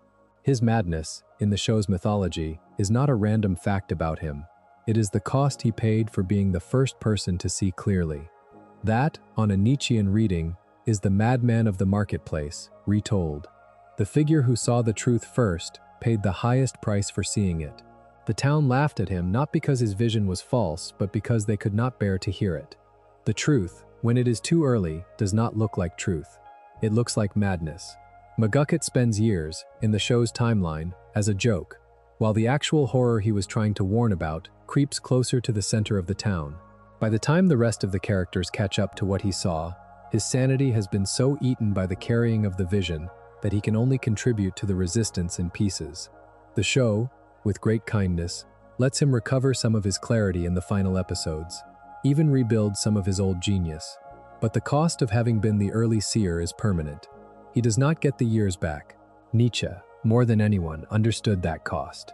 He spent his entire career as the kind of figure other people did not know how to listen to.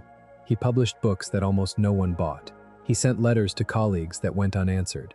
He poured the best of his thinking into work that, in his lifetime, was largely treated as the eccentric output of a strange ex-professor in declining health. The world that eventually built monuments to him was a world he never lived to see, and the version of him that eventually became famous was a partial version, twisted by the editing of his sister and by the political appropriations of regimes he would have hated. He was, in his own way, an early seer. He paid for it, more or less, with his mind. McGucket, the cartoon engineer in Gravity Falls, is a small, gentle echo of that pattern. The figure who saw too soon is rarely thanked, in his own time, by the people he saw for. There is, in the show, an even smaller and stranger embodiment of the same idea, which is the dollar bill image that appears in the show's prophecy lore. The eye in the pyramid, the symbol that, in the real world, sits on the back of the United States $1 bill, is folded into the show's mythology in a way that suggests, with a wink, that Bill has been hidden inside the most ordinary objects of the modern world for a very long time. Most people, in their daily lives, handle that symbol without noticing it. They put it in their wallets, they use it to buy coffee, they carry it across the day. The show, by gesturing at the symbol, makes a small philosophical point. The most dangerous things, in a Nietzschean world, are often the ones that have become so familiar that we have stopped seeing them. The eye in the pyramid, the triangle on the bill, the symbols that hide in plain sight, are exactly the kinds of warnings the philosopher worried we would stop being able to read. The show, by treating one of those symbols as the design of its main villain, is, almost without saying so, asking us to look at our own world a little more carefully. That last point is one of the gentler reasons the cartoon has stayed with people the way it has. It is, on the surface, a children's mystery adventure with jokes and chases and small wonders. Under the surface, it is a sustained training exercise in the kind of attention Nietzsche kept asking his readers to develop. It is training the audience, episode by episode, to notice that there are triangles in the corners of the frames, that there are codes in the credits, that there are warnings in the margins, that there are stories behind the stories. It is training them to be, in their small ways, better readers of their own world. The success of the show, in retrospect, has a lot to do with that. People who grew up watching it became, in many cases, people who learned to look at their own surroundings the way Dipper learned to look at his journal. Not paranoid, just awake. That is, in some sense, the best gift any piece of art can give. Not a thesis, not a moral, a habit of attention. Nietzsche, in his lonelier moments, wrote that the most important thing he could give his readers was not a doctrine, but a stance. A way of standing in the world that was more honest, more curious, more alive. He did not always manage that for his own readers, partly because he was so often misread. The show, in its small cartoon way, does manage it for many of its viewers. It teaches them to look. It teaches them to read. It teaches them not to take the surfaces of their lives at face value, and to remember that, behind the smiling triangles in the corners of any frame, something might be watching back. That is a Nietzschean education, hidden in 20-minute increments on a children's channel. It is, in retrospect, almost certainly an accident. But the accident is one of the better things American animation has done in this century. The way Bill dies, in the last episode, is one of the most quietly philosophical scenes in the show, and a careful reading of it explains a great deal about why his end feels right rather than convenient. He is not killed in battle. He is not vanquished by a stronger magic. He is not solved by a clever trick of the kind that defeats most cartoon villains. He is, very specifically, erased from the inside of a mind that no longer contains anything for him to grip onto. The family, in the basement, tricks him into entering Stan's head, believing it is Ford's. Inside Stan's mind, the family then triggers the memory-wiping device that McGucket invented decades earlier. The device wipes the entire mind. Bill, who was inside it, is wiped along with it. He screams. He tries to escape. He cannot find the seams. The mind he is inside is going dark, and he is going dark with it. That scene, on a Nietzschean reading, is almost theological. The figure who is beyond good and evil, the figure who fed on attention, the figure who lived in the spaces between human meanings, can only be killed by the destruction of the very ground he depends on. He has no body, he has no soul, he has no fixed point. He exists, in some sense, only inside the minds he can occupy. To kill him, you do not need a weapon, you need a mind willing to be emptied. Stan, by walking into the trap as bait, by handing his own consciousness over to the device, becomes that mind. He is the surface Bill landed on. He is the surface that, by being wiped, takes Bill with it. That is a strange and beautiful inversion of every cartoon ending. The hero does not defeat the villain by being more powerful. He defeats him by being more empty. Stan, by accepting the loss of everything he is, robs Bill of the field he was standing on. The figure who could not love his fate is killed by the figure who loves his fate so much that he is willing to lay it down. It is, in some sense, the cleanest possible answer to the question of what kills a Nietzschean monster. Not another monster, not a more clever villain, a person whose love is bigger than his attachment to himself. There is a particular line in the scene, paraphrased here, because the wording shifts in memory, and I will not put words in the show's mouth that I cannot verify, in which Stan, recognizing what Bill has done to his brother, decides to make the trade. The decision is not heroic in the operatic sense. It is grumpy, it is matter of fact.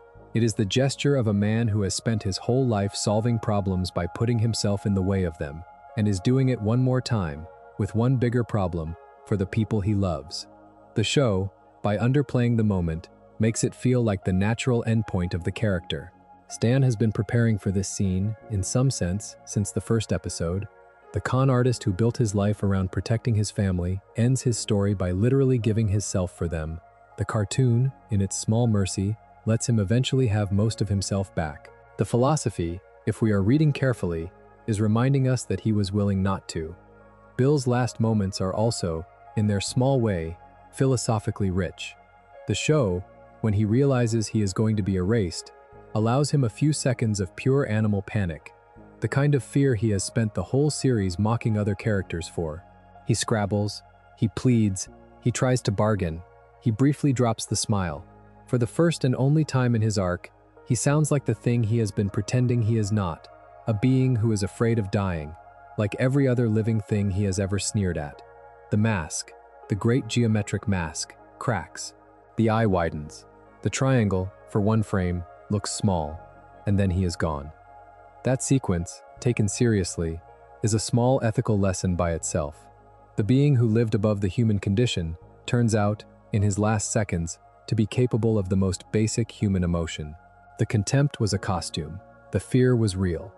The Nietzschean parody had, all along, the same animal core that the people he despised had. He just had a better mask.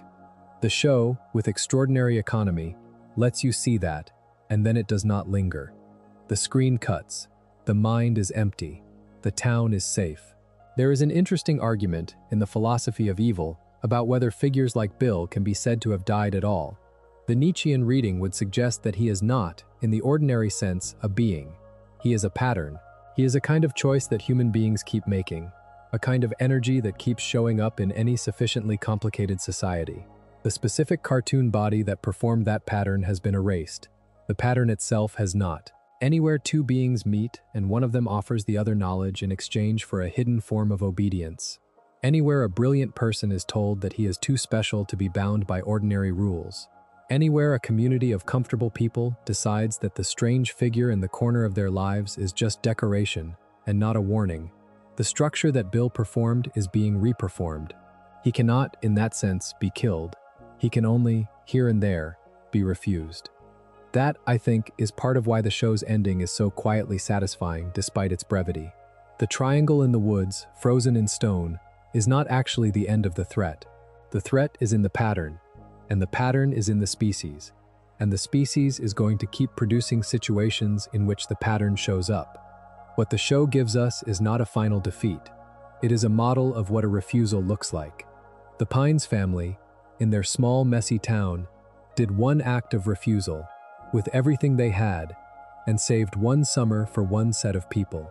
That is, in a Nietzschean reading, all anyone can ever do. You cannot defeat the abyss. You can, on the night the abyss looks back, refuse to take the deal.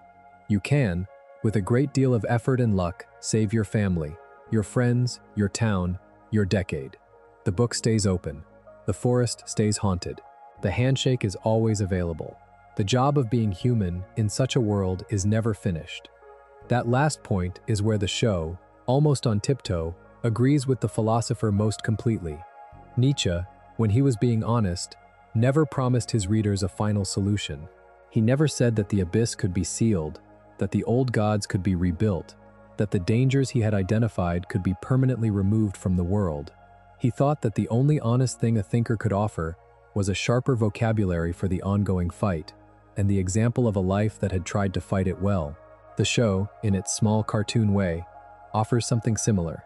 It does not promise that there will be no more bills. It promises only that there are ways to live that make bills harder to invite in, harder to bargain with, harder to win against the people who refuse the trade. That is, in a real sense, the most useful philosophical message a children's show could possibly give. And it is, almost word for word, what Nietzsche kept trying to say. The final image of Bill, in the world of the show, is one of the more carefully composed shots in the finale. The camera, after everything has been resolved, after the town has been put back together, after the family has had its quiet moments of recognition, drifts out of the houses, out of the shack, out of the main streets, and into the woods. It moves through the trees.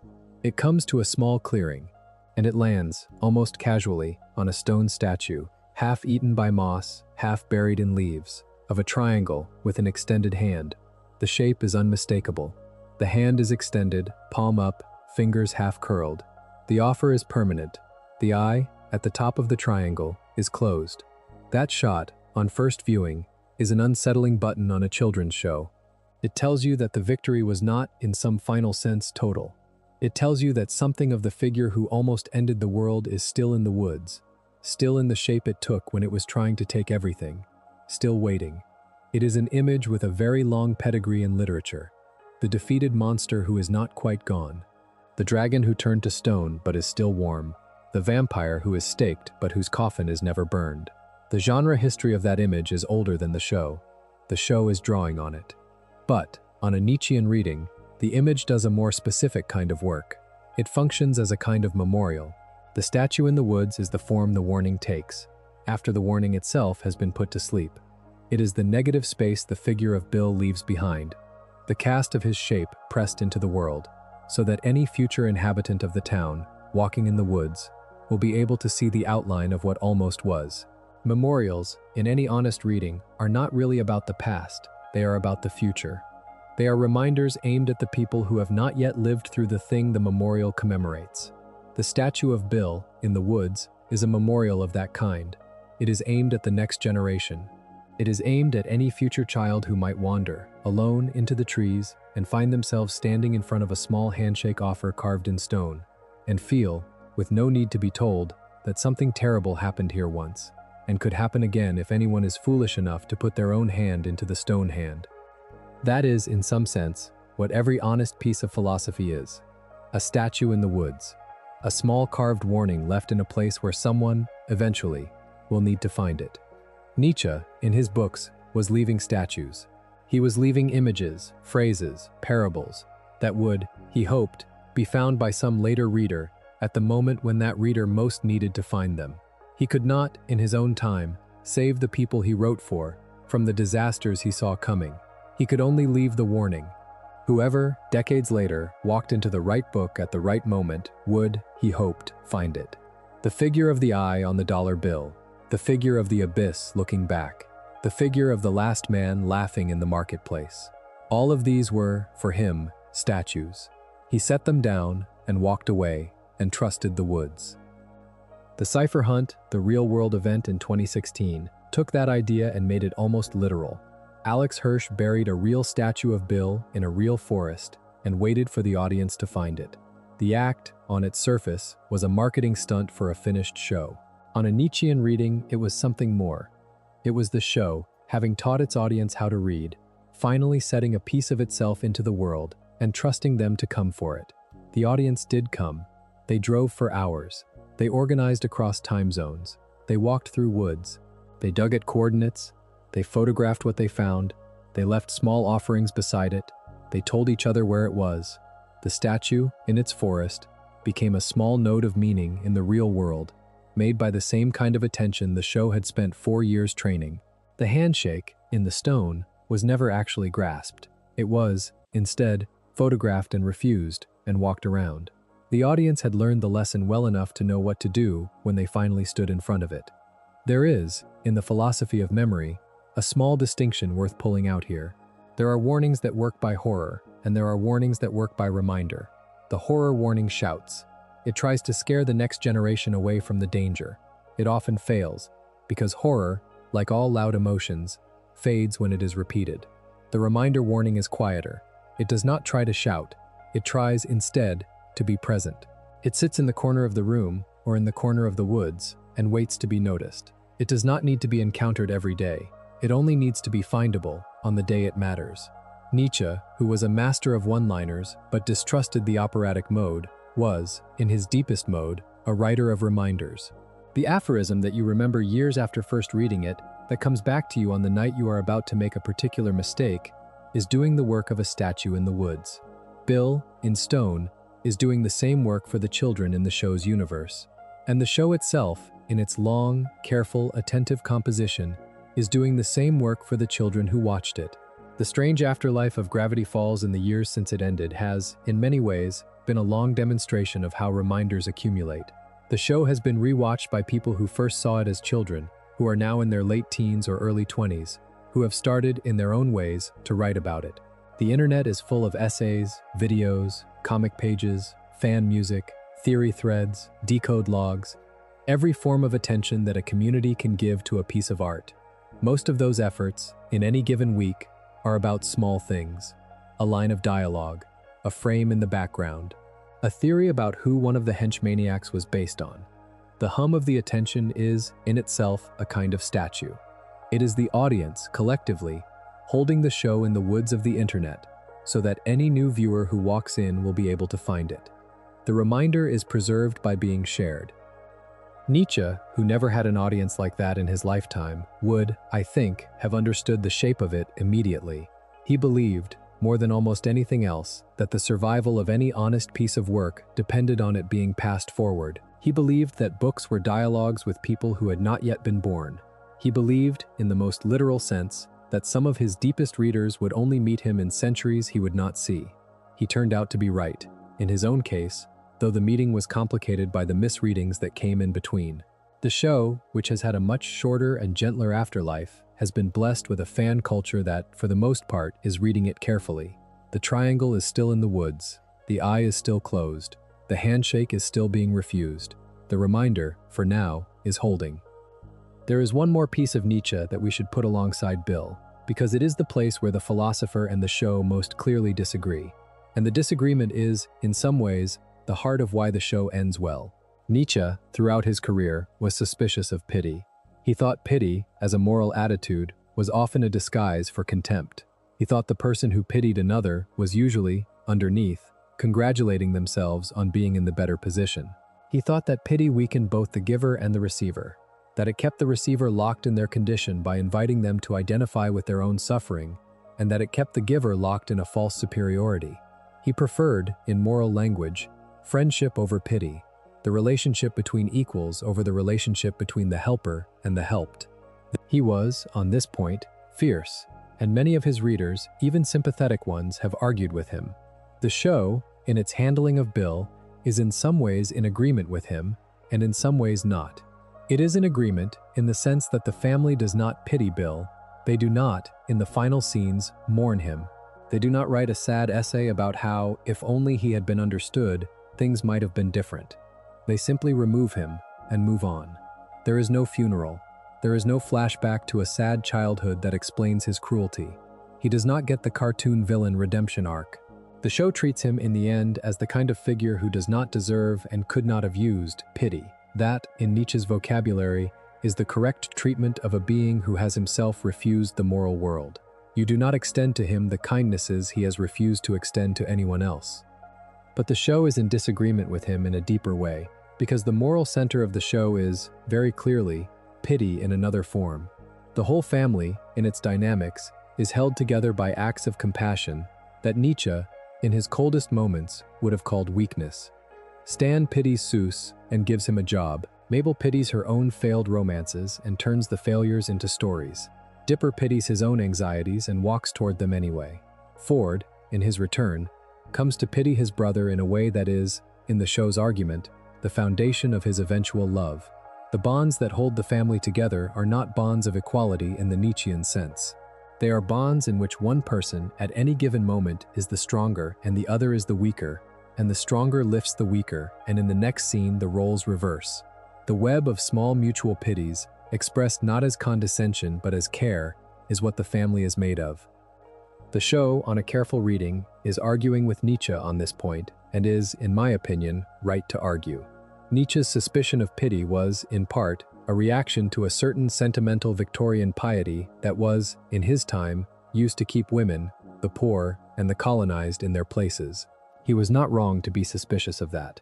But he sometimes pushed the suspicion too far, into a refusal of compassion as such, and that refusal is one of the parts of his philosophy that has aged worst.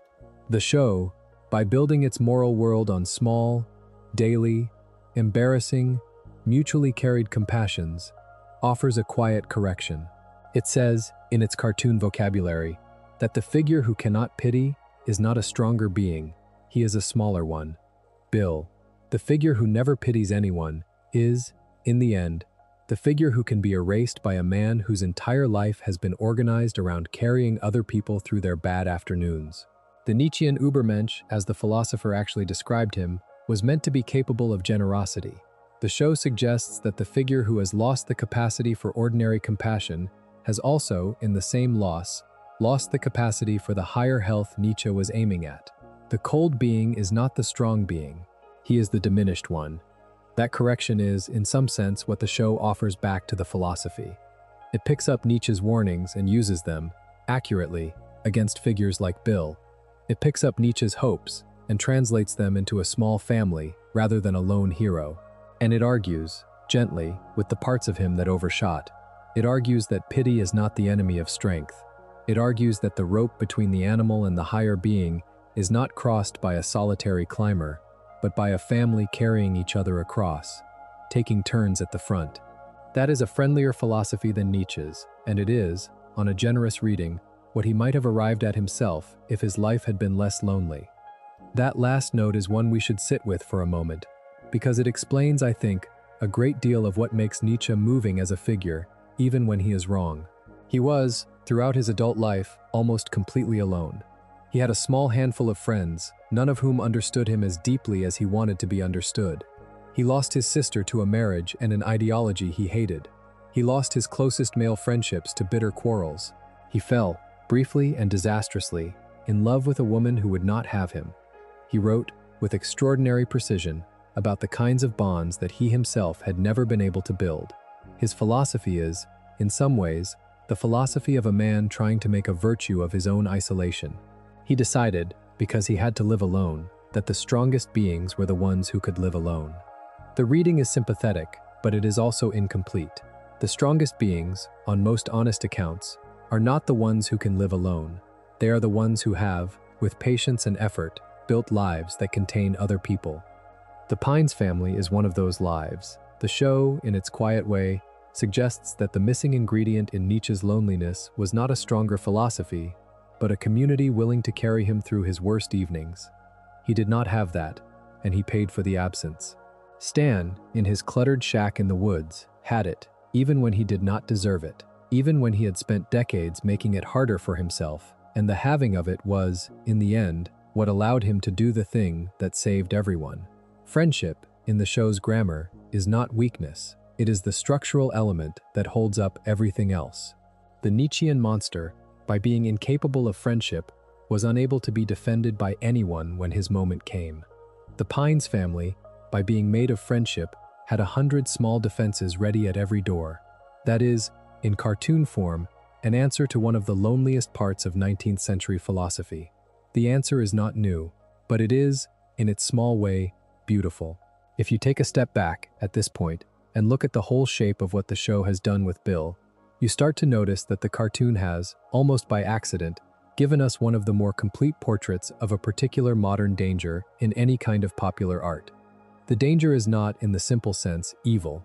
It is something more specific. It is the danger of intelligence without love. It is the danger of brilliance that has been allowed to grow without being slowed down by anything human. Bill is, on his own terms, one of the smartest beings in the show. He has been around for longer than any of the characters. He has access to knowledge that no human has. He can see across dimensions. He can manipulate matter and time. He is, in any ordinary sense, a being of staggering cognitive power. And he has used that power.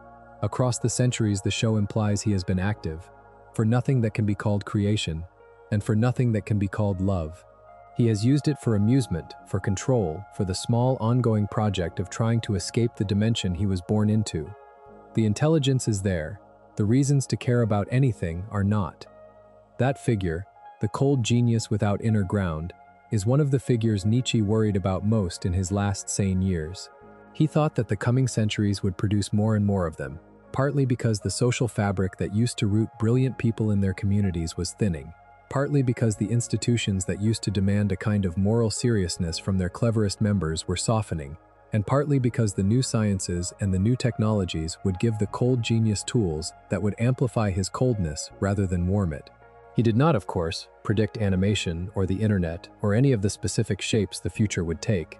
He predicted, in the broad strokes, a kind of person, and he predicted, in the broad strokes, that the world would not always know what to do with that person when he arrived. The cartoon, by giving us a tiny, contained, manageable version of that figure in the form of a yellow triangle, gave us something rare. It gave us a chance to see what the figure looks like in fast forward, condensed into a few hours of story, defeated by people who can plausibly fail and plausibly win, framed in a way that lets us, the viewers, work out our own feelings about him, without those feelings being trapped in a real-world example we cannot escape. That, in the end, is one of the deeper services pop culture can do for philosophy. It can build, in entertainment time, the small-scale models of the dangers we are actually facing. It can let us walk around them, see them from several angles, watch them act on people, watch people act on them, and rehearse, in the privacy of our own viewing, the kinds of responses we might want to develop. Most of us, in our own lives, are not going to meet a triangular dream demon in our basements, but most of us are going to meet, at some point, the smaller human versions of him. The charming colleague who makes you feel that the rules do not apply to him. The brilliant teacher who slowly removes your trust in your other sources of knowledge. The friend who treats your worries as small jokes and your goals as toys. The voice in your own head that flatters you into doing the thing you know you should not do. The cartoon has, in its small way, given us a vocabulary for those figures. It has taught us that the smile is part of the trap. It has taught us that the offer of secret knowledge is, almost always, the front of an arrangement that costs more than it gives. It has taught us to ask, when someone tells us that we are special enough to be exempted from ordinary loyalty, what exactly they are trying to get us to do. That, too, is what Nietzsche kept trying to teach. He was, in some sense, the philosopher of the second look. He wanted his readers to develop the habit of pausing, mid-sentence, mid-argument, mid-action, and asking, what is this actually about? Why am I about to believe this? Why am I about to do this? Whose interest, that I have not yet noticed, does this serve? He thought that the people who lived without that habit would be carried along by every wave the world produced. He thought that the people who developed it would have, even in a world without final certainties, the kind of inner ground that would let them stand up to figures like Bill. He could not, in his own writing, always manage that himself. He had moments of cruelty, moments of unfairness, moments of conclusions he should have walked back. He was a human being, and not the figure in his own books. But the example he tried to set, the example of a man who was willing to keep asking the next harder question even when it cost him friends, money, sanity, and finally his own mind, is one of the more honorable examples European thought has handed down. Bill is, in the cartoon, the parody of the figure he warned about. Nietzsche, in his lonely rooms, is the figure who did some of the most serious work to keep the rest of us from becoming the parody.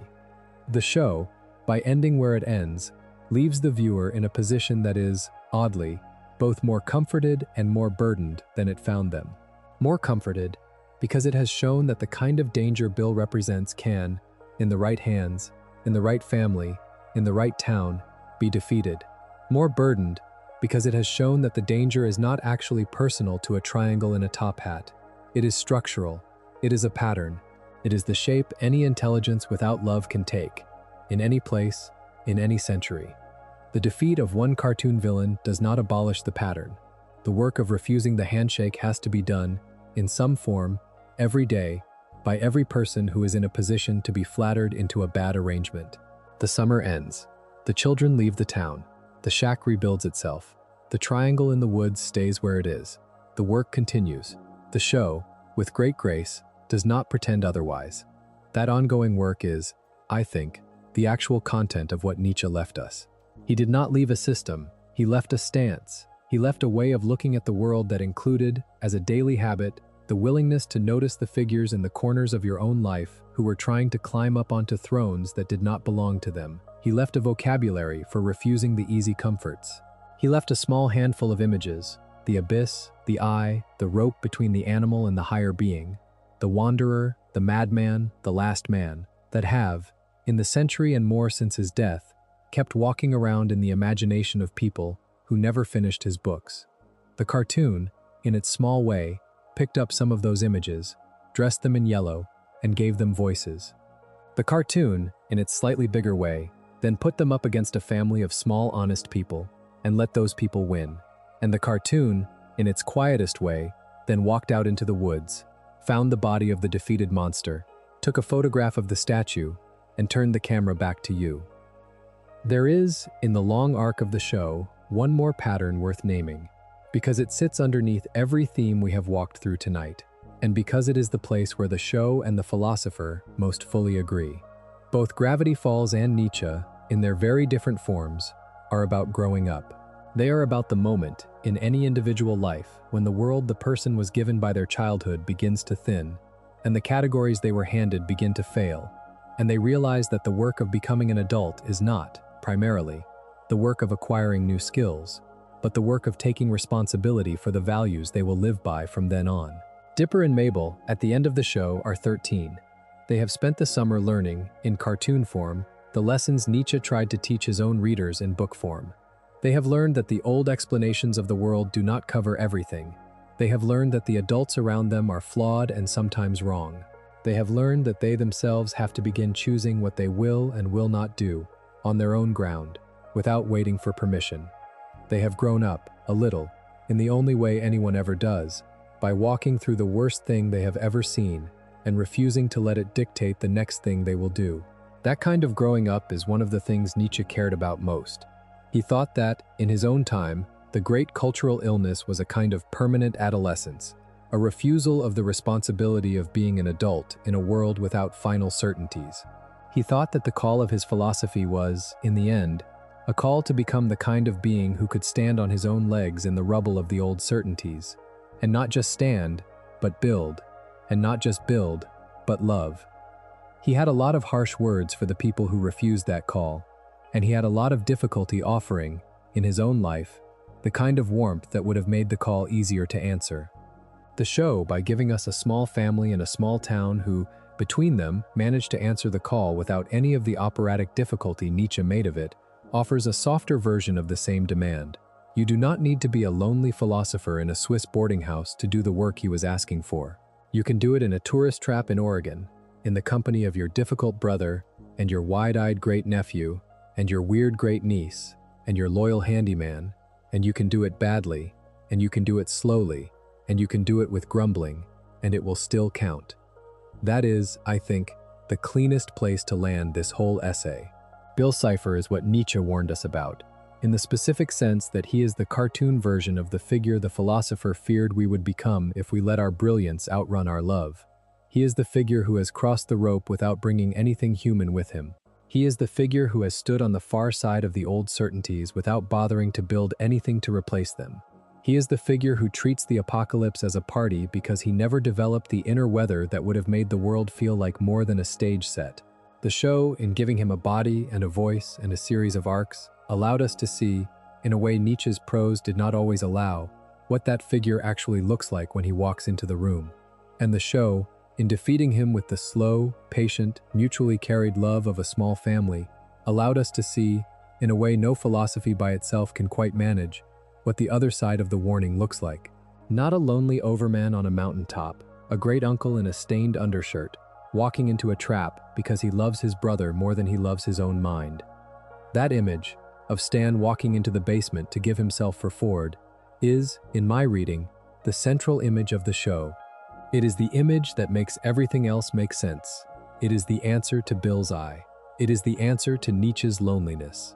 It is the answer to the long modern question of how a human being is supposed to live in a world without final certainties. You live for the people in front of you. You love them, badly and well.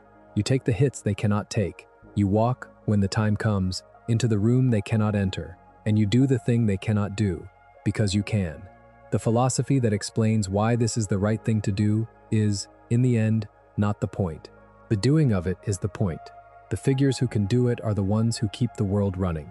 The figures who cannot are the ones who freeze, on porches, on screens, in the dark of the forest, waiting for someone to put their hand into a stone hand.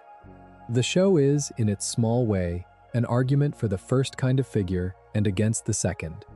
It is an argument made in cartoon form, with jokes and chases and small wonders, and it is delivered to children, in 20-minute segments, on a Disney-owned channel. It is also, on careful reading, one of the better arguments for that position that anyone has made in this century, in any medium, and it lives, now, in the imaginations of a generation of viewers who, in the long quiet of their adult lives, are going to keep finding pieces of it relevant to situations the show never anticipated. The statue is still in the woods, the triangle is still smiling, the family is still in the shack, the handshake is still being refused, and, somewhere, in a basement, in a backyard, in a quiet room in a city the show never named, someone is being asked, today, by someone who looks nothing like a triangle, to make a small version of the same deal. The show, if they have watched it carefully, has trained them to know what to say. That, in the end, is the most you can ask of any piece of art. Not that it will tell you the truth, not that it will solve the world, not even that it will be remembered, only that it will have given the people who lived inside it for a while a slightly sharper way of seeing their own surroundings, a slightly steadier way of standing in their own afternoons, a slightly braver way of refusing the small bad deals they are about to be offered. Gravity Falls did that, and is still doing it. Nietzsche, in his unhappy life, did that, and is still doing it, even through all the misreadings. The two of them, walked into the same room, end up looking like a strange pair of friends. The German philosopher with his mustache and his bad health. The yellow triangle with his eye and his top hat. They are, of course, not the same, but the warning Nietzsche left has, in the cartoon, found one of its cleanest possible illustrations, and the answer the show offers to the warning has, in the philosophy, found one of its most serious possible defenders. They check each other. They sharpen each other. They make each other a little easier to read. If you walked away from this video tonight remembering only one thing, it would be enough if it were this. The figures in your life who flatter you most are the ones to look at most carefully. The deals that come with no apparent cost are the deals that have hidden the cost behind your eye. The brilliance that does not warm into care is the brilliance to be most suspicious of. The family you have, however embarrassing, however imperfect, is, in the end, the thing you fight to protect. The statue in the woods is real. The handshake is real. The refusal is also real, and it is always available to you. Nothing in the world, no matter how big, no matter how clever, no matter how funny, no matter how friendly, has the right to make you small in your own skin in exchange for some piece of secret knowledge that will only ever cost more than it gives. Gravity Falls is, taken as a whole, a small mountain town in Oregon, 2 seasons long, 40 episodes plus shorts, ending in early 2016, watched by millions of people, loved by many of them, and quietly responsible for one of the cleaner illustrations of a particular 19th century warning that any animated show has ever produced. Bill Cipher is, taken as a whole, a yellow triangle with one eye and a top hat, voiced by the show's creator, designed in the visual vocabulary of centuries of secret authority, ended in a basement by a man who loved his brother more than he loved his memory, and frozen, after his end, into a stone in the woods, where, if you go looking, you can still find a photograph of him on someone's phone, his hand extended, his eye permanently closed, his offer permanently waiting. Friedrich Nietzsche is, taken as a whole, a sick German philosopher with a mustache who wrote books almost no one read in his lifetime, collapsed on a street in Turin in his middle 40s, lived another 11 years in a darkness no one ever fully described, died in 1900, and left behind, in his small, lonely books, the warnings the cartoon, more than a century later, brought to life. The three of them, in this strange triangle of philosopher, character, and show, are now, in some small way, in the same room. We have spent a couple of hours walking around that room together. Whatever you take from the walk is yours. That is more or less everything I have to say tonight about Bill Cipher and what Nietzsche warned us about, although in another mood I could keep going for another 2 hours, because the deeper you look at either of them, the more there is. The show keeps giving. The philosopher keeps giving. The cartoon and the books, side by side, keep producing new sentences in each other. If you want, in your own time, to read the philosophy directly, the books to start with are Beyond Good and Evil and Thus Spoke Zarathustra, in any decent modern translation, and the slim volume called The Gay Science, where the parable of the madman lives. If you want, in your own time, to rewatch the show, the second season is where most of what we talked about tonight actually happens, and the last 3 episodes, the Weirdmageddon arc, are the place where the philosophy is the loudest. Neither homework is required. Both are recommended. If you have stayed with me all the way to this point, awake or otherwise, thank you. This show has been one of my own